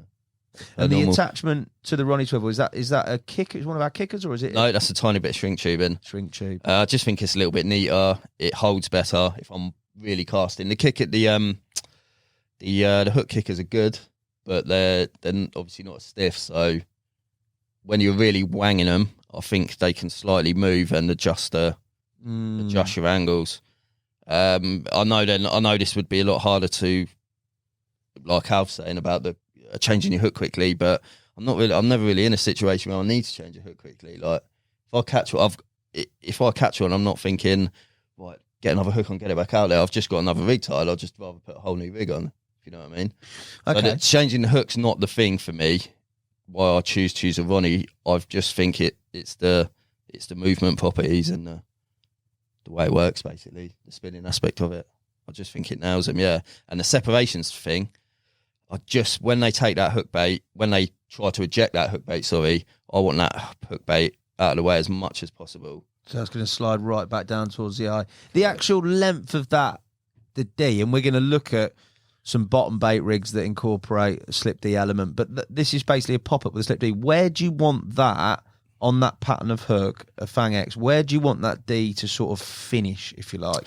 I think normally people say, opposite the barb or whatever, don't they? But I like mine. I've found having it slightly higher, slightly more around the hook as such. I just think it nails them a bit more rather than having the hook. Yeah, so I imagine it would sit something like that, which for me is pretty perfect. So you have that past the sort of I think I do have it a bit higher than most would maybe. Yeah, I wouldn't have it there. And what you've got, have you got like a little hook bead or something there that it rests on? No, it's just a whipping knot. Is it just a whipping knot? Sorry, man, I couldn't see a whipping knot and a bait swivel, hook swivel. And a little hook swivel. It's not actually a slip D as such. It's just a D, and just you know what I mean. Yeah, so it's not slipping as such. Yeah, but I think with that separation, I think that hook bait, as soon as the second they try to eject, that hook bait is gone, mate. Because it's a pop up as well. It's buoying up, so it's just gone. That's out of the mouth, and I don't know. I think that's pretty much as good as it gets in terms of nailing a carp. No, love a curve shank as well. Yeah, that's that hook pattern, that hook size, mate. You big uns, 4s again? Yeah, 4. Yeah, would use the 2. Yeah, I've used the 2. And you've got that loop again that Alf's got with regards to off the Ronnie swivel. You've got another perfection loop that is your boom section. Correct. So that's perfection loop knot. Yeah, as Alf said, quite a big loop, I'd say, just to allow that movement. I like it to do as it pleases. Really, it can move, it can spin, it can. Why not a twister on that? I just love a curve shank. Okay. Just a big fan of a curve shank. Always have been. I'll fish a curve shank with my pop-ups, wafters. Yeah. Loves a curve shank. And no, I'm guessing it might just be because it's a demo rig, but no putty anywhere? So I would try and avoid putty at all costs because you've got a Ronnie swivel there and a big old hook and a bait screw.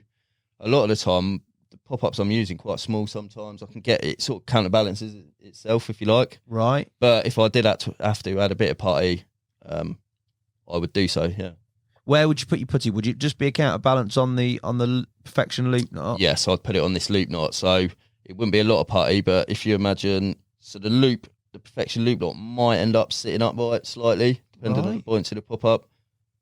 Just a little bit. But I'm cool with that, yeah. And nothing along the boom? No, like nothing along the boom. No, I don't think I need it. If Alfie's short rig, if I was fishing that over particle and bits, then maybe I would put a couple of bits of putty to keep it all pinned. But the way I'm fishing this rig, in the situations I'm fishing it, I don't think it matters. So that you'd use that spread boilie fishing, single hook bait. Correct. Yeah. Makes sense. Not over bait. Because when I would use that over bait, but I would just shorten the boom. Okay, so you would use it over like a spot, a hard spot. Correct, but I would do it more Alfie style, small bit of putty. I'll get it probably down to 5-6 inches maybe. But still over bait, over the cleanest gravel you can imagine. If I could get away with fishing a pop-up still and still get the bites, I would, yeah. What's your point at which you think that you wouldn't? Would it just be because you're casting them out, you're not getting bites and you're seeing activity? Yeah, ideally you're watching them in the edge. Do a lot of that at the moment. Well, not at the moment, but a lot of it on the syndicate I'm fishing and gin clear, like sort of 8 foot deep, and you can watch what happens. If I feel should be getting a bite and I'm not, then I'll switch over, yeah. Get a small bit. That's interesting, that. The old whipping knot and the D is novel on that. But the way I'm looking at it with the long boom, going back to it, if you're boilie fishing, I don't know, 30, 50 baits or whatever, and you're scattering them over an area of, I don't know, there could be one here, there could be one here, there could be over 20 metres, say, for example. Yeah. Them fish are not hard on the bottom, and they're not eating all the time. What they're doing is they're swimming around, they're seeing a hook bait, a boilie, they're going, right, I'll have that. They're going down on it, sucking, rising back up, moving off. Surely, with a longer hook link, that is, if I was fishing this on a short hook link and they're feeling that ledge almost immediately when they might have picked up 20, 50 mil boilies already, and they've got used to how much they need to suck to get that boilie in their mouth and how low to the bait. Because believe it or not, a carp will suck a boilie from. Yeah, they're not. Do you know what I mean? right They're not necessarily going right down. They could probably suck a boilie from, depending on the size of the fish or whatnot. So if they've sucked 20 boilies before getting to my hook bait, and then they suddenly get to my pop up, which is critically balanced as much as possible. So it's literally just sinking. If that was on a short hook link and they feel that lead before they've had a chance to move off, then surely they're going, something's wrong here, and they're getting rid of it. Whereas on a longer hook link, what's the whole saying? Give them enough room to hang themselves. By the time they pick up my hook bait, and they've got, because it's critically balanced to perfection, they've gone, oh, that's just another freebie. And by the time they feel, they might feel a little prick, but by the time they feel the impact of the lead, they're already moving off and using their weight against them. And then they go, fucking hell, there's a lead there. I'm nailed, but it's too late. How long's, so is that a standard? If you were fishing that spread bait approach, you're throwing stick out over a tennis court or whatever size. Yeah. How long is that hook length now? What are you saying? I don't know. I just made it up. Foot and a bit? I just sort of guessed. No, that's a foot, isn't it? 14, 15 inches? Yeah. I've fished longer. Have you? Yeah. And that's dependent on the lake bed, you reckon, as well? Yeah, so when I'm doing this fishing, I genuinely know what I'm fishing over, or the area I'm fishing, because it might be a syndicate, so I know the lake off by heart, so I sort of know what's out there. If I didn't know what's out there, I would still probably happily to cast that out, and then it all comes down to the drop you're getting, doesn't it? If I was turning up to a lake that I've never fished before, then I'd probably do this quite happily. But if I suddenly wasn't getting a drop and thinking that's minging, then I'd completely change things and go chod rig, maybe solid bag, I don't know. So yeah, okay. But if I can get away with doing this, then I would. If I'm getting half a decent drop, maybe have a little pullback without a rig or whatever, but not to spook the fish, obviously. Because a lot of the time I'm casting the whole single hook bait fishing anyway, onto showers maybe, or areas where I know these fish are. I've been doing it this winter, fishing the deep end of the syndicate, because I know that's where they hold up. Yeah, it's where they're living, so I know what the bottom's like. I'm not even clipping up because I know the area. It's only, I don't know, 30, 40 yards, so I'm just sort of doing it a bit old school, where I'm just casting, sort of trapping it with my fingers, and I know it's fishing. It's always fishing. Yeah, mate. It doesn't tangle, like. Yeah, man. I can see your confidence in it. The sort of buoyancy of the hook bait. You said you've got yours ultra critical. Only if I'm fishing a single hook bait or over a spreader buoy. That's why I asked Alfie earlier, because I completely agree with you guys. If I was fishing over particle and bits where the fish are constantly there causing, I too would want it. I would overweight it massively. But when I'm fishing single hook baits or a light spreader boilie, because you don't know what you're fishing over a lot of the time. You're casting this onto who knows. So you want that to settle down on anything, low line weed, blanket weed, silt, whatever. But also because what I said a minute ago about those fish getting used to picking up. Yeah, monitoring the rate they have to suck at to pick up the bait. Correct. Yeah. And I think a perfectly critically balanced one, they're going to go, yeah, sweet, that's just another boilie, because I've taken the weight. I've counterbalanced the weight of the swivel and the Ronnie swivel by... nice. Yeah, and that boom as well. Another thing as well, we're saying about the fluoro link. Another reason I use it, yes, the anti-tangle poppies are brilliant, and you can't see it. But the thing for me is, once they've got that in their mouth, because it's a stiff hook link still, as opposed to using an armour link or a skin link or whatever, I think they find that very hard to eject. Fair. Stiffer hook link, I think they really, really struggle to get rid of, coupled with a long stiff hook link, which is quite far away. They're not using the lead to get rid of it because it's all the way down here still. They're trying to get rid of that. They felt a little prick. They're trying to get rid of that long hook link. It's too stiff that they can't get rid of it. Do you think that rig's more geared towards bigger carp? Maybe, yeah. I'm trying to think, if a bream's picked that up, you ain't getting an indication, are you? Hopefully not. You don't see a bream on it? No. Because it's a lot of movement in that rig. But if I did, it would reset itself. Yeah. Again, because of the hook link and because I'm fishing it on a heli helicopter system. I've got no qualms about a bird picking that up. If a bird picked that up and dived and I got a I'd be maybe a little bit praying about the hook point, but I don't think so on a pop-up. If it picks that up, it can... Yeah, it's back fishing again for you. Yeah. The one thing I am going to say then, between you two, because you've both picked Ronnie's, you've both got, all right, different hook patterns. You've got a slightly different hooking arrangement with that D, which is relatively novel.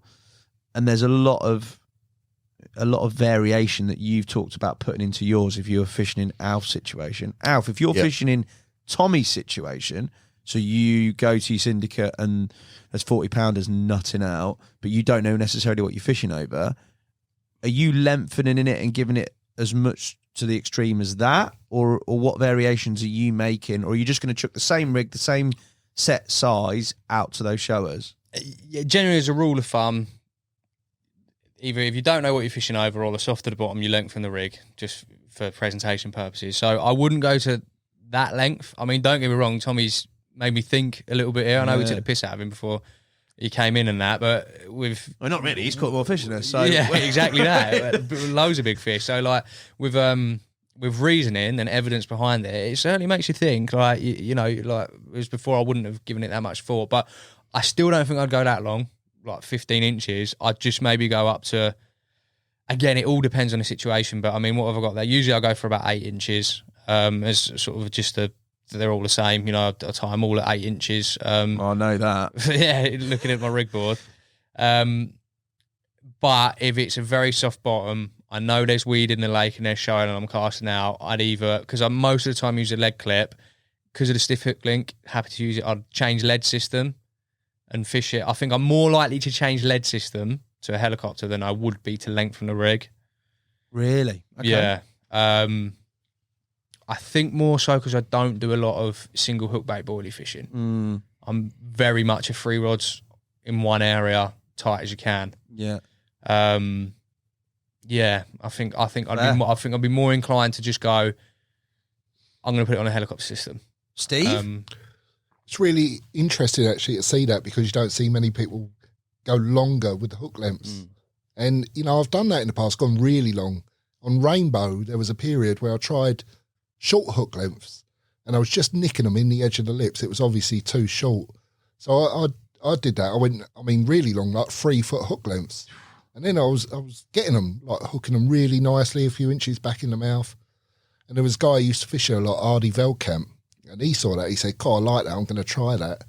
And he caught his first 30 kilo carp using a 3 foot hook length.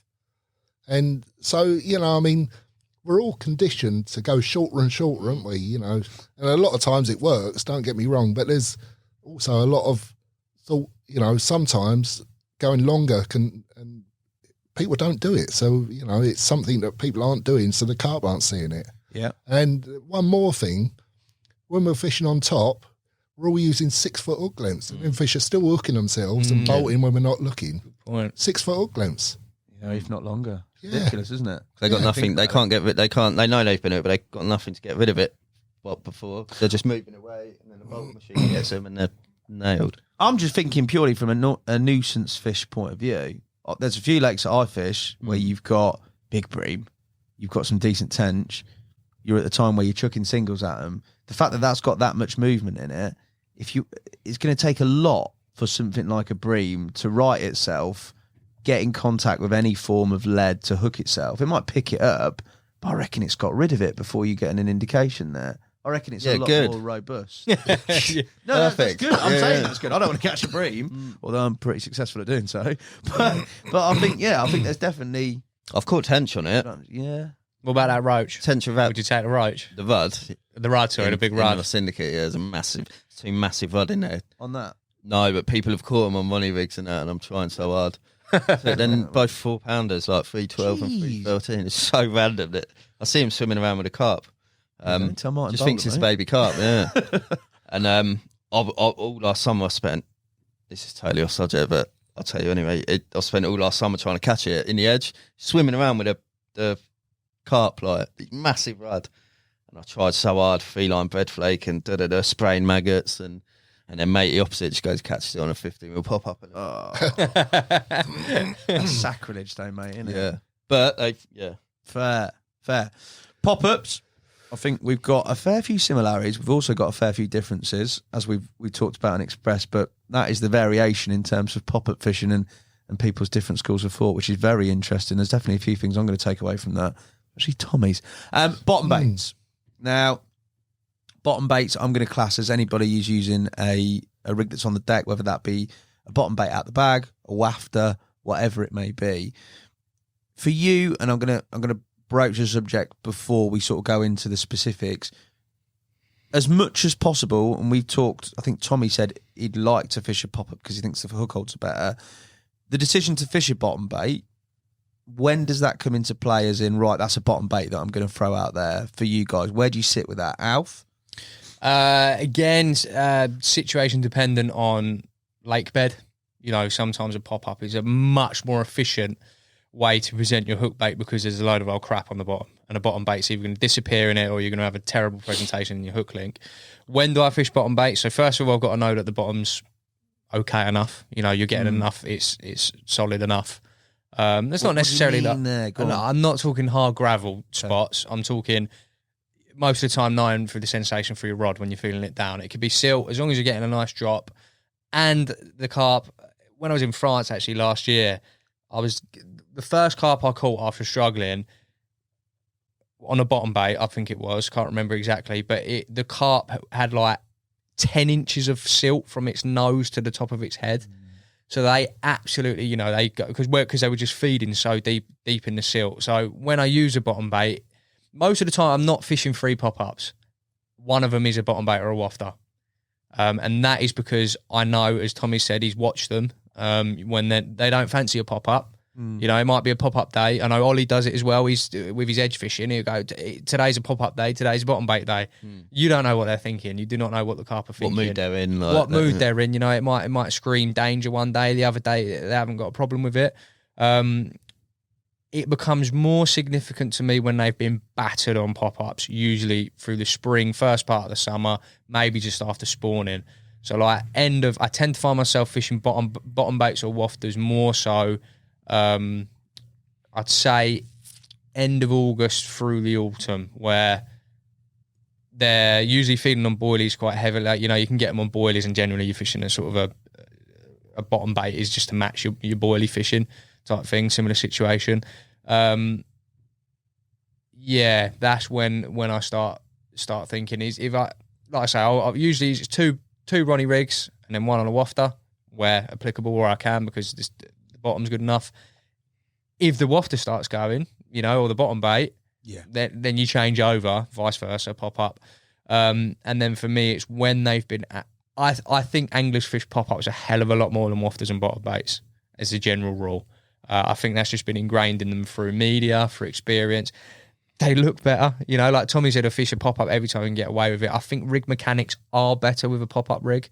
They're genuinely fishing more of the time, aren't they? That as well, yeah, exactly. If you're just casting blind into a lake. If you're casting blindly, you've got to put that percentage in your favour. That sounds stupid, but if the fish can't get the hook in its mouth, you're not going to catch it. And whether that's because it's snarled in weed, you only need the smallest bit of blanket weed on that point of that hook. We know how much we pay attention to how sharp the hook point is. It means that it could be the sharpest hook point in the world, but if there's a bit of blanket weed over it, or something else, you know, it's not going to do you any favours. That's what I was saying about even when you're fishing over bait, I'd still like that pop. How many times you see on Instagram someone going, cool, I must look how accurate I am. They reel in, they got a bit of sweet corn on their rig. On the hook, yeah. So even all that chaos of those fish on the bottom of a gravel, I just imagine particle flying everywhere and your little wafter hook bait on the bottom just getting battered. but yeah, so really, and then I think they scare off pop-ups more, I think, when they've been battered through the spring and summer. Just sort of, again, from experience, really. I think I've just noticed through the autumn, I've generally been a little bit more successful on the wafter bottom bait presentation. But I'm still super confident in both. Fair play. Yeah. Steve? I've got a feeling your answer might be a bit different. Yeah, exactly. Yeah, I was just thinking that. And it makes so much sense what you're both saying there about the rigs and everything. But but your bug. But your bug. No one's right or wrong. You know, it's like the pop-up hinge rig. We've all got different views, you know, and we all catch fish. So it's a big grey area again. But for me, 90% of my fishing in the last 10 years has been done with either bottom baits or snowman rigs. You know, because whatever you're baiting up with, they're bottom baits. You know, so if you're putting out 5 kilo of Scopex squid or whatever, that's 5 kilo of bottom baits you're putting out there. And then you expect the fish to eat the one that's different. You know, why, if you're putting them out with confidence, you're thinking, right, them fish are going to eat that 5 kilo of boilies. Why do you need something different? You know, why?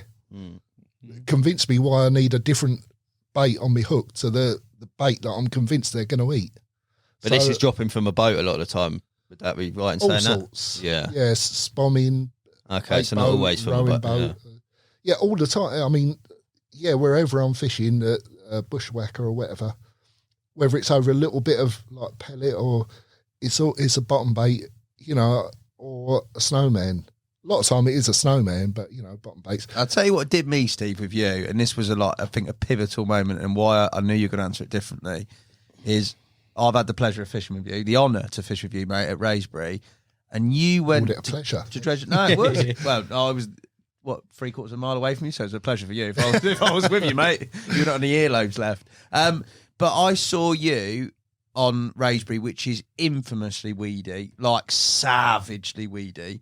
Yeah. I saw you drop a bottom bait rig, a snowman rig, the exact rig that we're probably going to talk about, blindly, where some fish were showing in the pond. Yeah. No, and I know on there, and you know well on there more than I do, that the weed beds are colossal. The chance of you dropping blindly on there and being presented as we look at it perfectly on a nice presentable spot is pretty low. And you've put a spoonful of bait and a rig that's attached to a bottom bait in amongst everything without any hesitation, saying they'll find it and they'll take it. I think your words were, if they're eating, they'll find it. Yeah, and they did, didn't they? They did. You know, within no time at all. And there's me, 47 casts later on the leading rod going, well, I don't think that drop's quite right. Do you know what I mean? Yeah, I mean, but it's in our head again. You know, we've talked about this before in the past. I remember doing about the weed and all that, and fishing in weed and confidence in weed. And when you realise you can just catch them in weed, you forget all that stuff. You don't worry about trying to find a drop in amongst it all. You know, you just put it where the fish are. And I did it on K1 last year. You know, I was going out and dropping baits on fish. You know, afterwards I'd put a rig out there or whatever. It was weed or it was chod. It was all different sorts of bottom. It could be hard gravel. But I was just looking for the fish and putting it where they were rather than looking for a spot, if you know what I mean.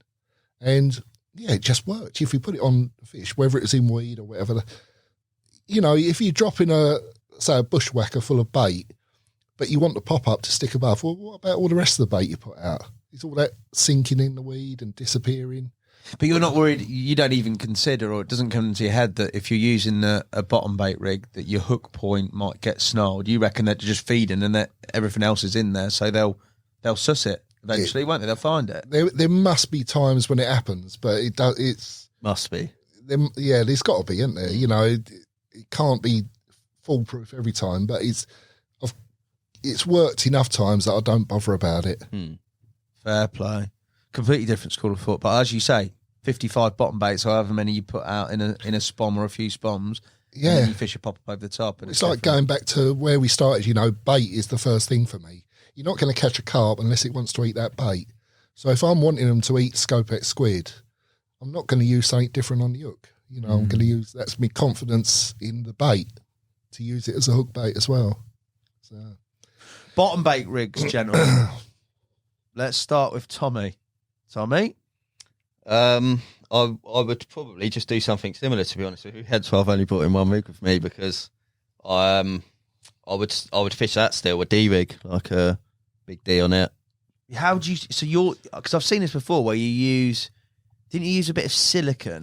I used to shrink, I called it a shrink D actually. That's it. It was because I didn't know how to tie a whipping knot, but I've since taught myself. Yeah.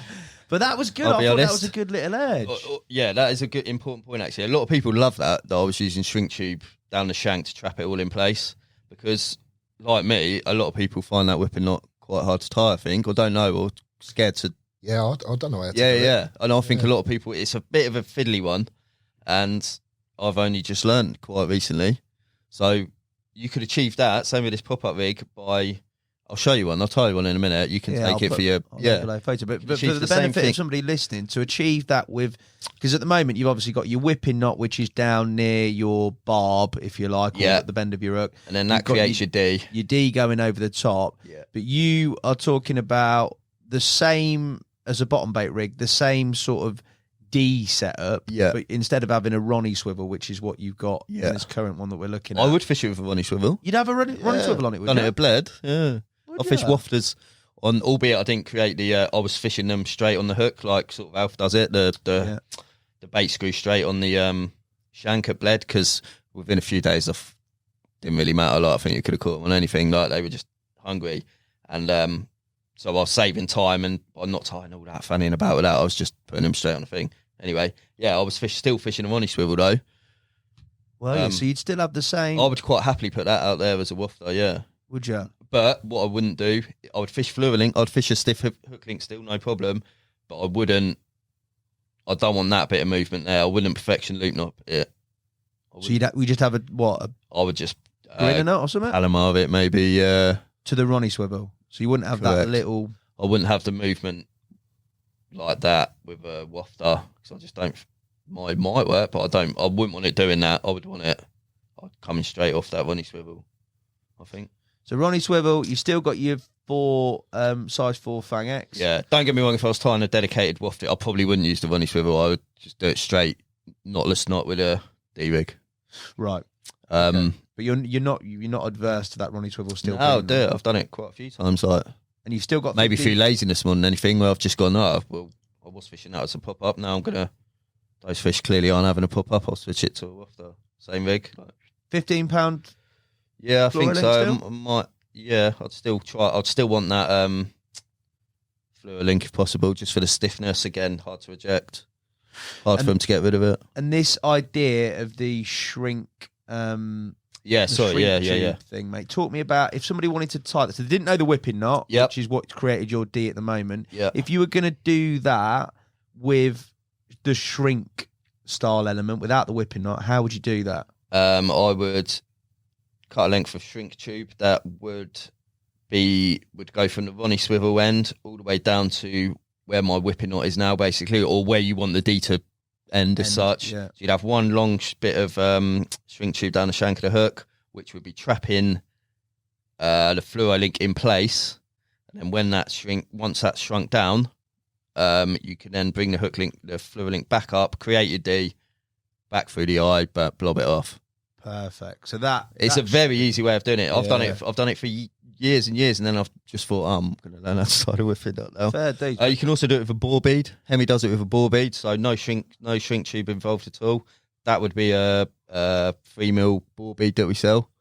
So you would first put the fluoro link through the bore bead. You would then you would then put the bore bead onto the shank of the hook. The bore bead would hold in place there. You'd then bring your fluoro link back through, create your D, put it through, blob it. Same hooking attachment with regards to the sort of the boilie element to put the wafter on? More often than not, if I'm fishing wafters, then not always actually. I could fish a squid wafter straight on, but a lot of the time I'd want a top on there, so maybe a bit of plastic corn or a bunch of maggot when I'm fishing over bits as such. Bait screw job though, still? No, not if I was. Here we go. As I said earlier, if I was topping it with something, a bit of flake corn or 30 maggots, I would use a hook ring swivel, because then I can use the bait floss to add on. Go through that, yeah. Put my wafter on, bait floss, fed on my maggots, blob it off, fed on my bit of fake corn. And if you're going to use, would you use that with? And we talked about a wafter most of the time, but if you're going to fish, and I don't know how often you would do this, but one straight out the bag, a bottom bait. Yeah, is that the same presentation on that rig? No, because I think a bottom bait would change everything in terms of mechanics. Yeah, I think so. I could be wrong, but I think it would. I think if I was fishing a straight out bottom bait, I think I'd just use something like a blowback rig. I think just like a bit of tubing on the shank, but I'd bring it all the way around there. So you got the weight next to the point. Correct. Yeah, weight next to the point. I think. Yeah, so that's for a more responsive, lighter hook bait. You got a pop up here, but Yes. we can fish it with a wafter, and we can use that shrink element if you can't tie a whipping knot. Yeah. Still the same hook pattern, still the same components. You're comfortable with that. Length wise, because I mean that's been one factor of this rig is obviously the length that you're using. For you, you've given them free play on this pop up rig that we talked about, which is very similar. You've got the same rig. Mm-hmm. Are you of the same mindset of giving them that much play, or does it depend on the baiting scenario, the spot, what? Baiting scenario, really, yeah. Because chances are, if I'm fishing a wafter rig or a bottom bait rig, it's on gravel, and it'll be over bait, I think. Because if I'm ever boilie fishing, I'll try and fish, or spread boilie fishing. The pop up. Yeah, I think so. It's only when I'm fishing over spots, 3 on a spot or whatever, and fishing over a mix, that I would think, yeah, okay, a pop up's a bit blatant here, maybe. I'd still go in with a pop up initially, but if they were being a bit funny about it, and I had to switch over to a wafter, then I would, because they're not moving between each. They don't have to move, do they? If they're eating a bit of hemp and a bit of flake, they're just sitting there, suck. So they don't have to move. So it'd be complete contrast to what I've said about the boilie fishing. I would just want to nail them as quick as possible. So I'd shorten it, 4 or 5 inches, maybe 6 inches. Imagine if you went with the old Steve. Not too short, because Steve mentioned it earlier where you've fished too short and you just prick them. But it's trial and error, really. It's how them fish feed in that lake you're fishing, I guess. And yeah, mate, definitely. You know what I mean? Some fish might, they might have different mouths. And that hook pattern, the same, barbed, barbless, regardless of venue, on the deck. No, going back to what I said when I interrupted Alfie earlier, if it was a barbless only rule and I was fishing with my hook on the deck, I think I would be inclined to switch that to a claw. Size of claw? Floater claw 6, I think. Floater claw 6. Yeah, it's a lovely hook. Incredibly sharp, fin gauge, beautiful hook. Purely because it's got a beaked point, so when I think that hook bait's laying flat on the gravel, and it's getting knocked around a little bit by the carp, by the roach, by the, I think that beak point might just be a bit more protected. Correct, yeah. I think so. Fair dues. But other than that, yeah, like I say, I wouldn't use the loop there. I'll tie it straight to it with a bit of fluoro link or a bit of skin link if I felt. I'd quite happily use a bit of skin link, but fluoro link is my first port call because I think they find it hard to eject. Yeah. Even more so when they're not moving between each mouthful. I think some people might think the other way, yeah, but I still think a stiffer hook link in that situation would be better because I think they're not moving away, are they? They're just sucking and sucking, and they go, they've been hooked, but that stiffness, they're like, can't get rid of this. And then I like it. It sounds like a good one, mate, to be fair. I'll give you that. Anything else, boys, on that rig? What are you thinking? You don't use bottom baits off them. I was going to say, just judging by that. No, but I don't know why. Yeah. Steve's just, yeah. That's what I was going to say. If you put the Steve Briggs theory into play, mate. Do you know what? When we all think, you got to fish a wafter over when you're losing bits and bobs, but that imagine a wafter, it's worrying. Hence why I was saying about overweighting your pop up when you're fishing over bait bits because you don't want it doing this. So it'd be the same with a wafter, I guess, not to that extreme, but they do trash a spot, mate, when they come in. Like, especially if you're thinking, I'm just thinking about a lot of venues now have got a lot of fish in them, and they're not coming in. You're not getting one fish. Spot. No. You're getting that pack mentality of, right, here's some bait. We're going to clear you out over a period of time. They're coming back in visit on visit, and when you've gone out in the boat like the night after and you've seen the decimation of a spot, and you think, if you've got some ultra responsive little wafter, just be absolutely smashed to bits, wouldn't it? Mm-hmm. Whereas a couple of bottom baits on a longer air, sitting rock hard on the deck, it's a bit more. I'd fish a bottom bait, yeah. I'd have no qualms about doing so, no. I'm trying to think the last time I'd used one out the bag. Yeah, I've done it, yeah. I've done it, but not for a while.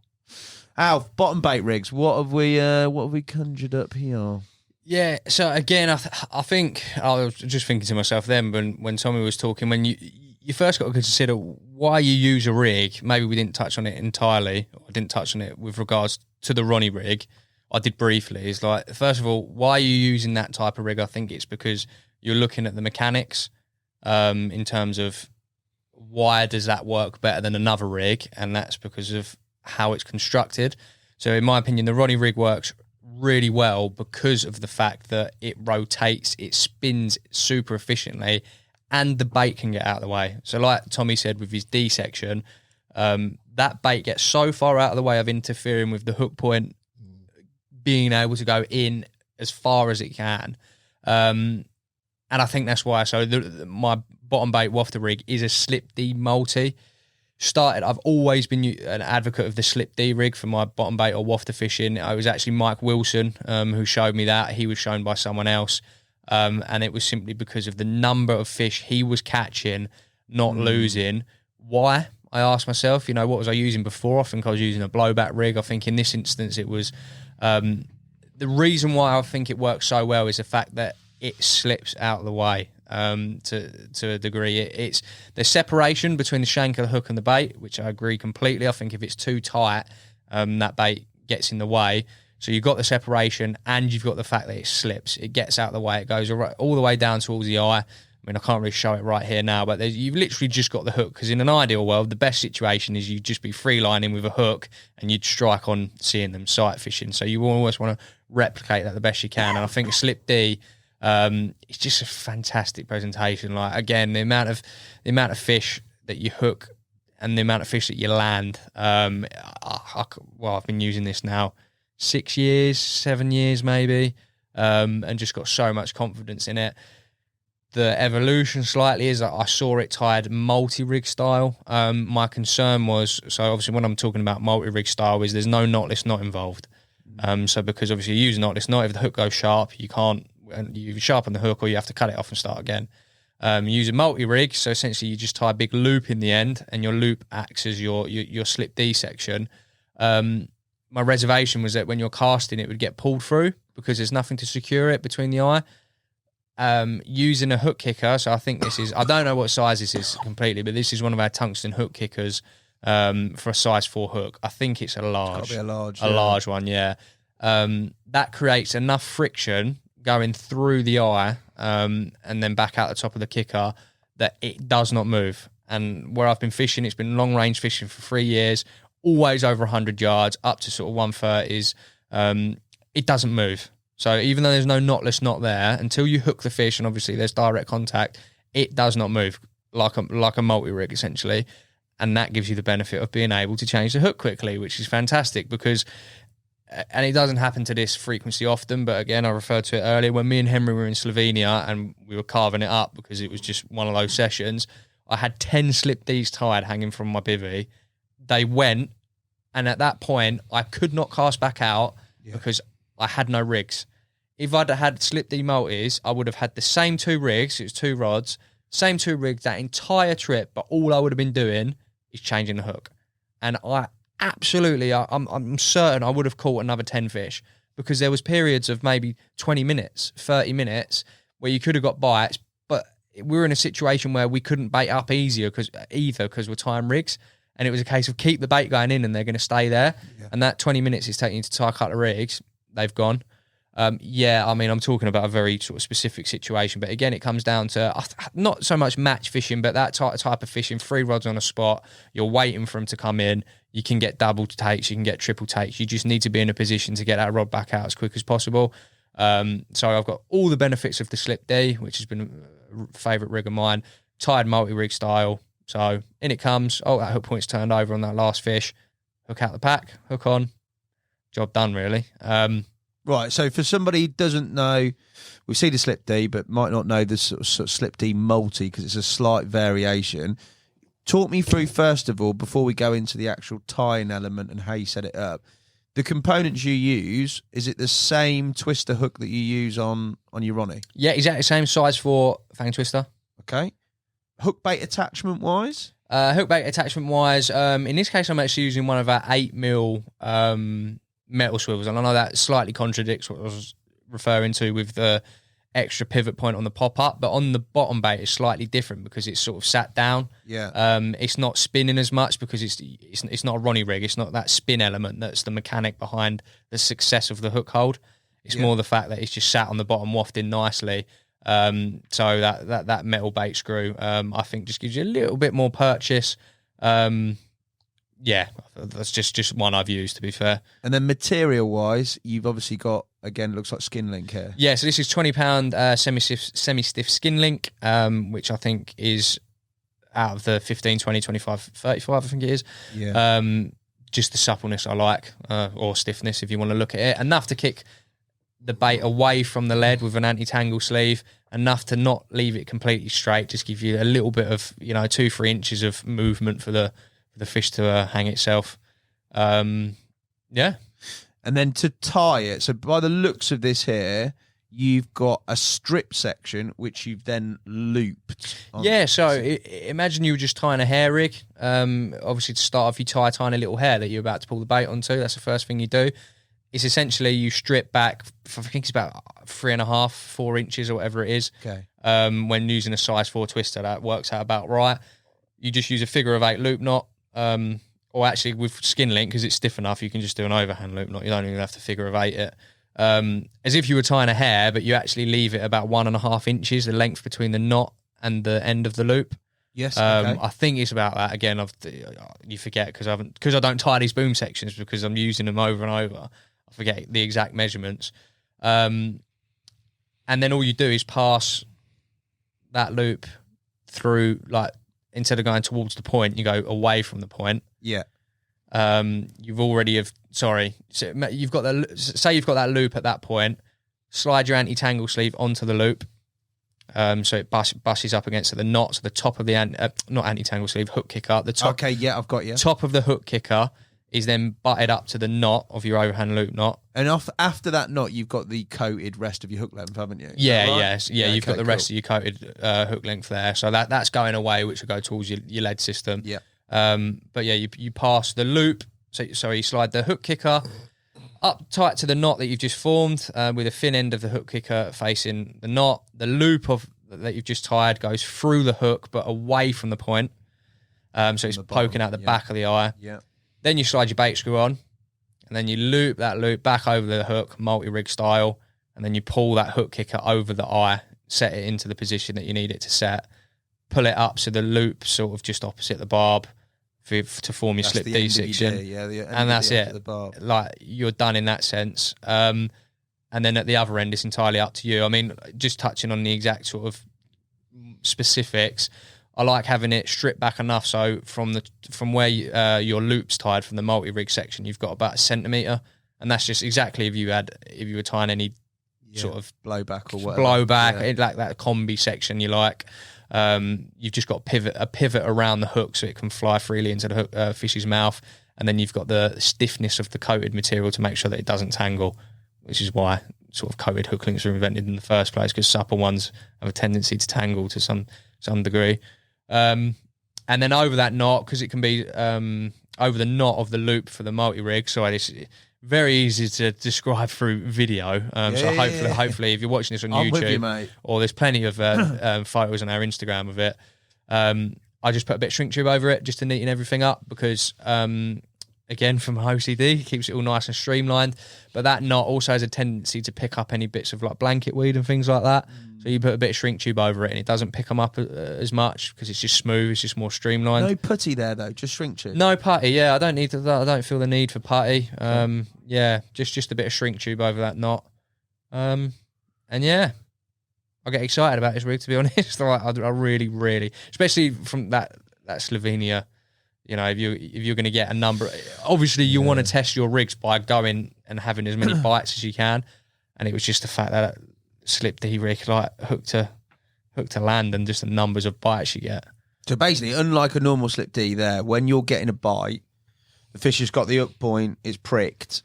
You're then lifting into it, and when you lift into it, you've got however long that loop is. Let's say it's 1.5 inches. You've got that 1.5 inches slides all the way down to the eye, doesn't it? Yeah, exactly that. So as soon as you hook a fish, obviously the pressure, your line from the end of the rod goes through and everything. It actually pull the loop up to the eye, just like it would on a multi-rig, fully secure, because it's looped over. You know, there's no knot there, but it's looped over. It can't come off. Yeah. And that's it. Job's good. And so that's everything's it. well out of the way. Everything's well out of the way. Yeah. Everything's well out of the way. It works in its sort of slip D fashion. Pulls down. And like I say, I always change the hook after a fish. Well, unless it's still like sort of wasp sting sharp, I sort of refer to it as. Where'd you test it? Your nail or you? No, I never test it in my nail. I always just test it in, because our hooks are so sharp. I don't sharpen my hooks because I think we've got the perfect balance between how sharp a hook should be out the packet. I think they're the right thickness, that they're still so sharp, but they're not going to go over like if a roach coughs. Do you know what I mean? Like it's not going to go over at that point. So they do go over when you've hooked a fish most of the time. There are times where you do still get that sort of feeling when you put it back in, and it's all right to go again. But it saves you tying up another rig, you know. And like, why wouldn't you do that if you've still got exactly the same rig mechanics? It just doesn't make sense why you wouldn't do that. I've used it and it is effective, and I can't say I've had a hook pull on it. But what I don't necessarily like is that slippage sometimes. What? Because you're scared of security reasons? It's not based on any fact at all. I've used it with a different hook pattern that Steve's going to come on to. Great hook holds, no problem, loads of separation, everything positive that you've talked about. But something in my head where there is that moment where everything pulls down. I don't know if something's not hooked, especially if I'm fishing somewhere that I don't necessarily know. I might have cast a bottom bait out on a spot that I've not fished before. I don't 100% know the drops are solid. It might be interspersed with bits of weed or whatever, or they're not feeding particularly hard, etc. I've chucked a little stringer out or something like that. I think that moment where they might be, I don't know, lip hook just on the edge, or they've not really got a firm hook hold, and you get that bit of slippage. I don't know, something in my head thinks that I could easily hook pull that if there's that bit of movement in there. But I could be. It's never happened to me. Yeah, I just feel uneasy with it. Yeah, I don't know. I suppose it's just a case of like I've when got to go to Slovenia, mate. Is what I've got to do. Yeah, do it anyway. I mean, you caught a few the other day. Admittedly, they were on zigs, but give it a go. Yeah, I will. No, I've used it, mate. It's good. I think I like it. Steve, you've got a very similar choice in terms of naming rig. The old Slip D's there. It's a firm favourite. You talked about it, but it's not multi-style, is it, mate? No, I mean, in a lot of ways, it's very similar. And yeah, the thinking is pretty similar to, funny enough, what you said, Tom, you know, and you backed up as well. And I totally agree about that separation, that bait separation. Yeah. I think that's so important, isn't it? You know, for good hook holds. Yeah. I've had it in the past where I've used big baits for sort of on the back of the hook. Yeah. And they sort of can use that bait to unhook themselves somehow. So that separation, yeah. I love that with the Slip D. Yeah, there's a couple of things that I do different. I like the stiff skin link coating. Okay. You know, I always use the stiff one. What poundage? Did you vary that, or do you stay with the same breaking strain? Mostly 25. Okay. That's what I've used mostly. I've used 35 abroad when it just needed it, on the Ebro or whatever. But mostly 25. And yeah, I just like that extra stiffness. You know, I think it just presents it a bit better. I use a little bit of putty where I've got the bit of hook length stripped, about similar to you, Alf, you know, about a centimetre from the hook eye back to where the coating starts. I like to put a little bit of putty right on the edge of where the coating stops. On that join. So, yeah, there's the bit of play is just behind the putty. That's me. I always do that, and I put quite a big bit there. Okay. Which is why when you said I put shrink tube on it, because from here it looked like putty, but for me, I've always done that on blowbais. Yeah, I just like it settling that hook length down. But otherwise, I've got to say, I really like your rig, Alf. I really do. You know, I think I'll end up doing it from what I've seen of Alfie's. You know, I love the idea of being able to change the hook. I've got sort of those same thoughts in my head as you have, you know, with it pulling down tight to the eye. Is there something going to go on there? But, I mean, you've caught so many fish with it. I do love the idea of being able to change the hook. You know, keep the hook length. Yeah, great. That hook length, use it. You know, you can take extra care about it when it's going to be on there for three months or something. You can make sure it's spot on, can't you, I suppose? And then you just change the hook every time. And, yeah, I have sharpened hooks. I'm not a big fan of it. But middle of the night, you know, when you get a fish and you think, I should change it, but sod it, you know, back to bed. Whereas on yours, you just change the hook and it's, 100% bang on again, isn't it? So, I really, really like that. So, yeah, that's the only reason why I changed. I never would have changed from a slip D. I can't remember where I saw it. It might have been Pecky, if I'm honest. Who've got a combi version. I think it's similar, because it was a slip D that was in fashion with. Mikey showed me that loads of people were using it, and I think it might have been. I saw Daryl Peck tie it up multi-rig style. I know a number of people do, and it just makes sense for changing the hook quickly. Jacob does it 100%. I've seen him use it. He uses it on follows with me. Yeah. It does make so much sense. Yeah, and that's why I said I cannot remember the last time I would have done a dozen boom sections, and that's why I'm a rig board now. It's almost like I've forgotten how to tie the actual boom section because it's been so long. Like I would have had that boom section for a season. I like the idea that you can get that boom section. You can take half a day getting the boom section perfectly right, so that and just keep using the same ones. What also is great is if you're moving, and I do a fair bit of it, moving around different venues. And we're going to talk about your hook choice, Steve, but it's the same hook choice that I like to use now, having used them. But there's some venues that don't allow long shank hooks, or they don't allow a certain pattern. With that multi-element, you've got the hook length sorted. You're just changing your hook pattern, or you can play. You can actually change the hook pattern. Yeah, I mean that was the other thing, change. You just mentioned it, but that's the only other difference. I do use the long shank twisters for the slip D, whereas you're using the normal twisters. Yeah, just in the normal one. What made you go long shank instead of normal twisters, Steve? I think it was a bit of Alan Blair actually. It was him that sort of but got me onto slip D. There was a period when he was on about it all the time, and I was very stubborn. I think I was using Fang unis at the time, and it was when they went out of production. I thought, well, I've got to change a rig somewhere, and that was what it was really. He kept banging on about this slip D. I thought, well, I'll try it. And great. Not look back. What about the actual long shank twister, mate? Well, that was where it come from. That was what he used. So that was that was what my reason. I just tied it up how Alan tied it up. And I've stuck with it ever since. And I've gone through periods over the years where I've used long shanks, short shanks, but I've had long periods where I like long shank hooks and they work really well.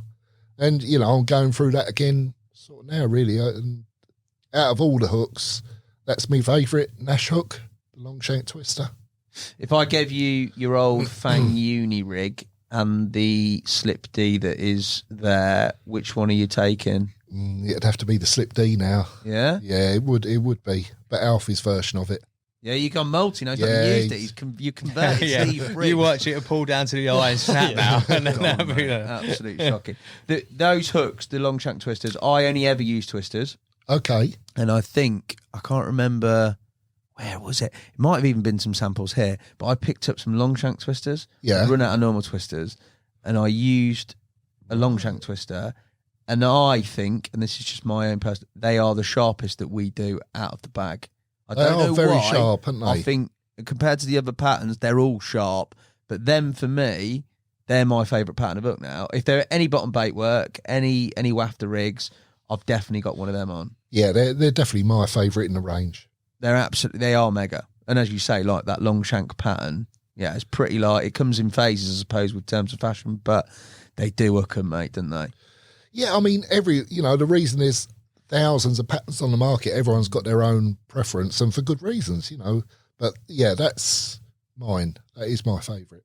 You've got another rig there, though, Steve, that is not a slip D, but is a wafter presentation that's slightly different. Talk to me about that, why it's different when you'd use that.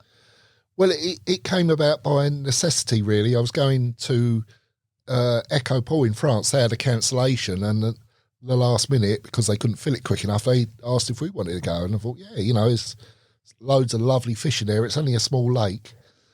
But they're very strict on rules, what you can use and what you can't use. Basically, you can only use a short-shanked, beaked hook, barbless, and only makes that they can say you can use. Wow. It's very, very, very strict. Whatever's in the tackle shop there. No, actually, I mean, when you get there, it's it's not as bad as what it sounds. But I mean, they're lovely people. They really are. But they're very protective of their fish. Basically, the fish were their pets, and they run out of money, and they had to open up the lake to make some money. So you can catch their fish. They want you to catch them, but you've got to definitely do it on their, Fair enough. which I'd be the same if you was fishing in my pond. But anyway, back to that. So the Nash, the only one that sort of got anywhere close to what they wanted was the claw barbless, which I hadn't even used the claw barbless. I don't use barbless unless I have to. So I said, we've got these. Are they all right? And he said, well, I don't know. He said, bring some along. I'll have a look at them. If I feel happy, you can use them. So I took them along, and he said, they look fine. Give them a go, see how you get on. Yeah. What are they worried about? Mouth damage, tearing, things like that? Yes. All of that.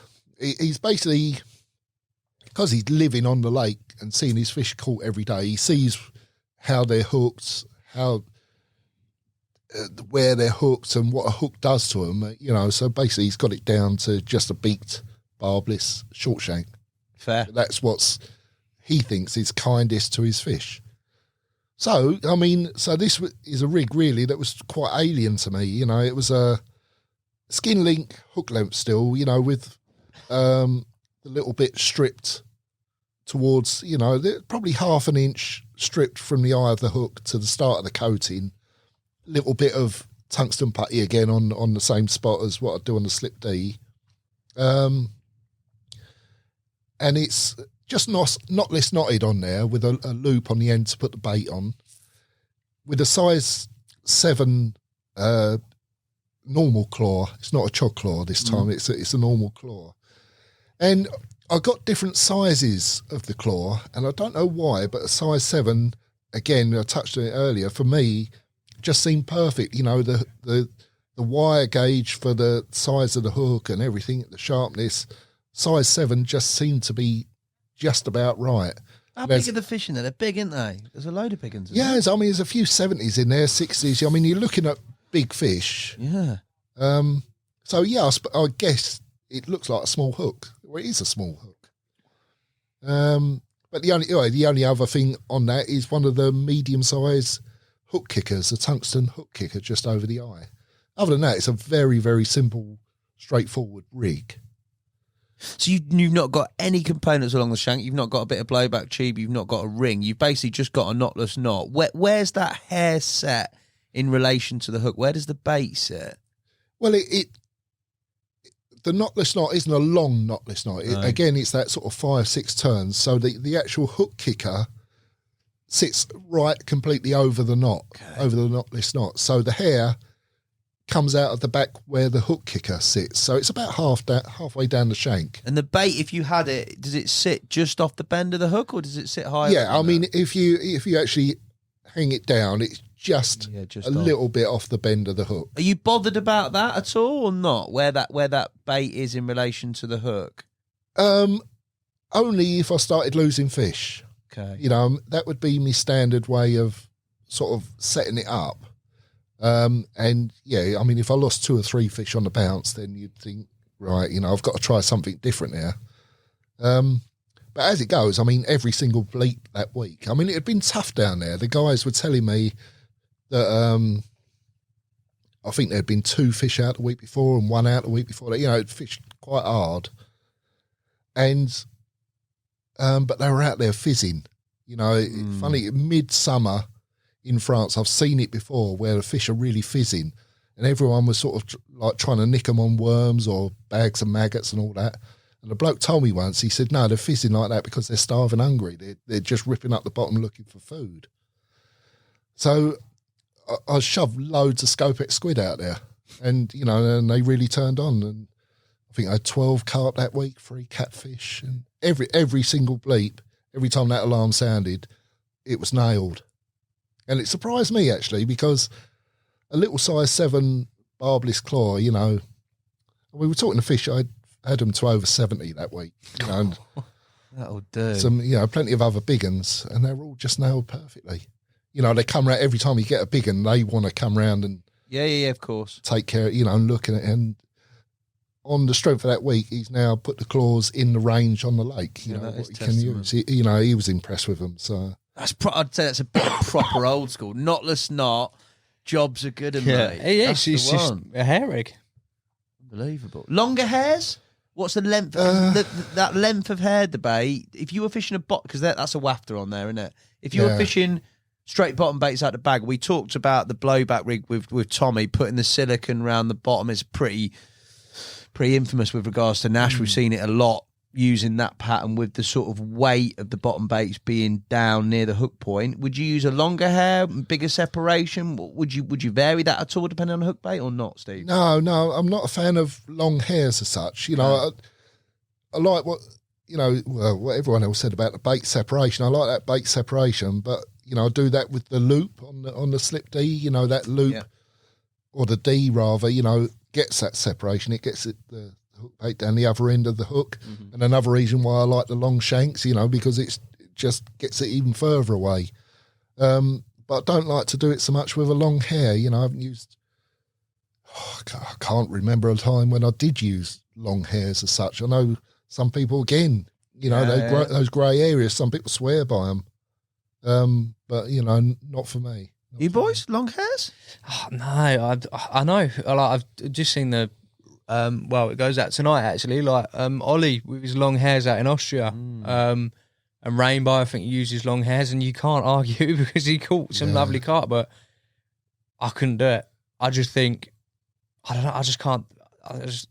Casting? You mean tangling or? No, I just mean from efficiency. Yeah, I'll be worried those as quick as possible. 3 tiger nuts are in, but the hook's still hanging out the mouth, and he's gone.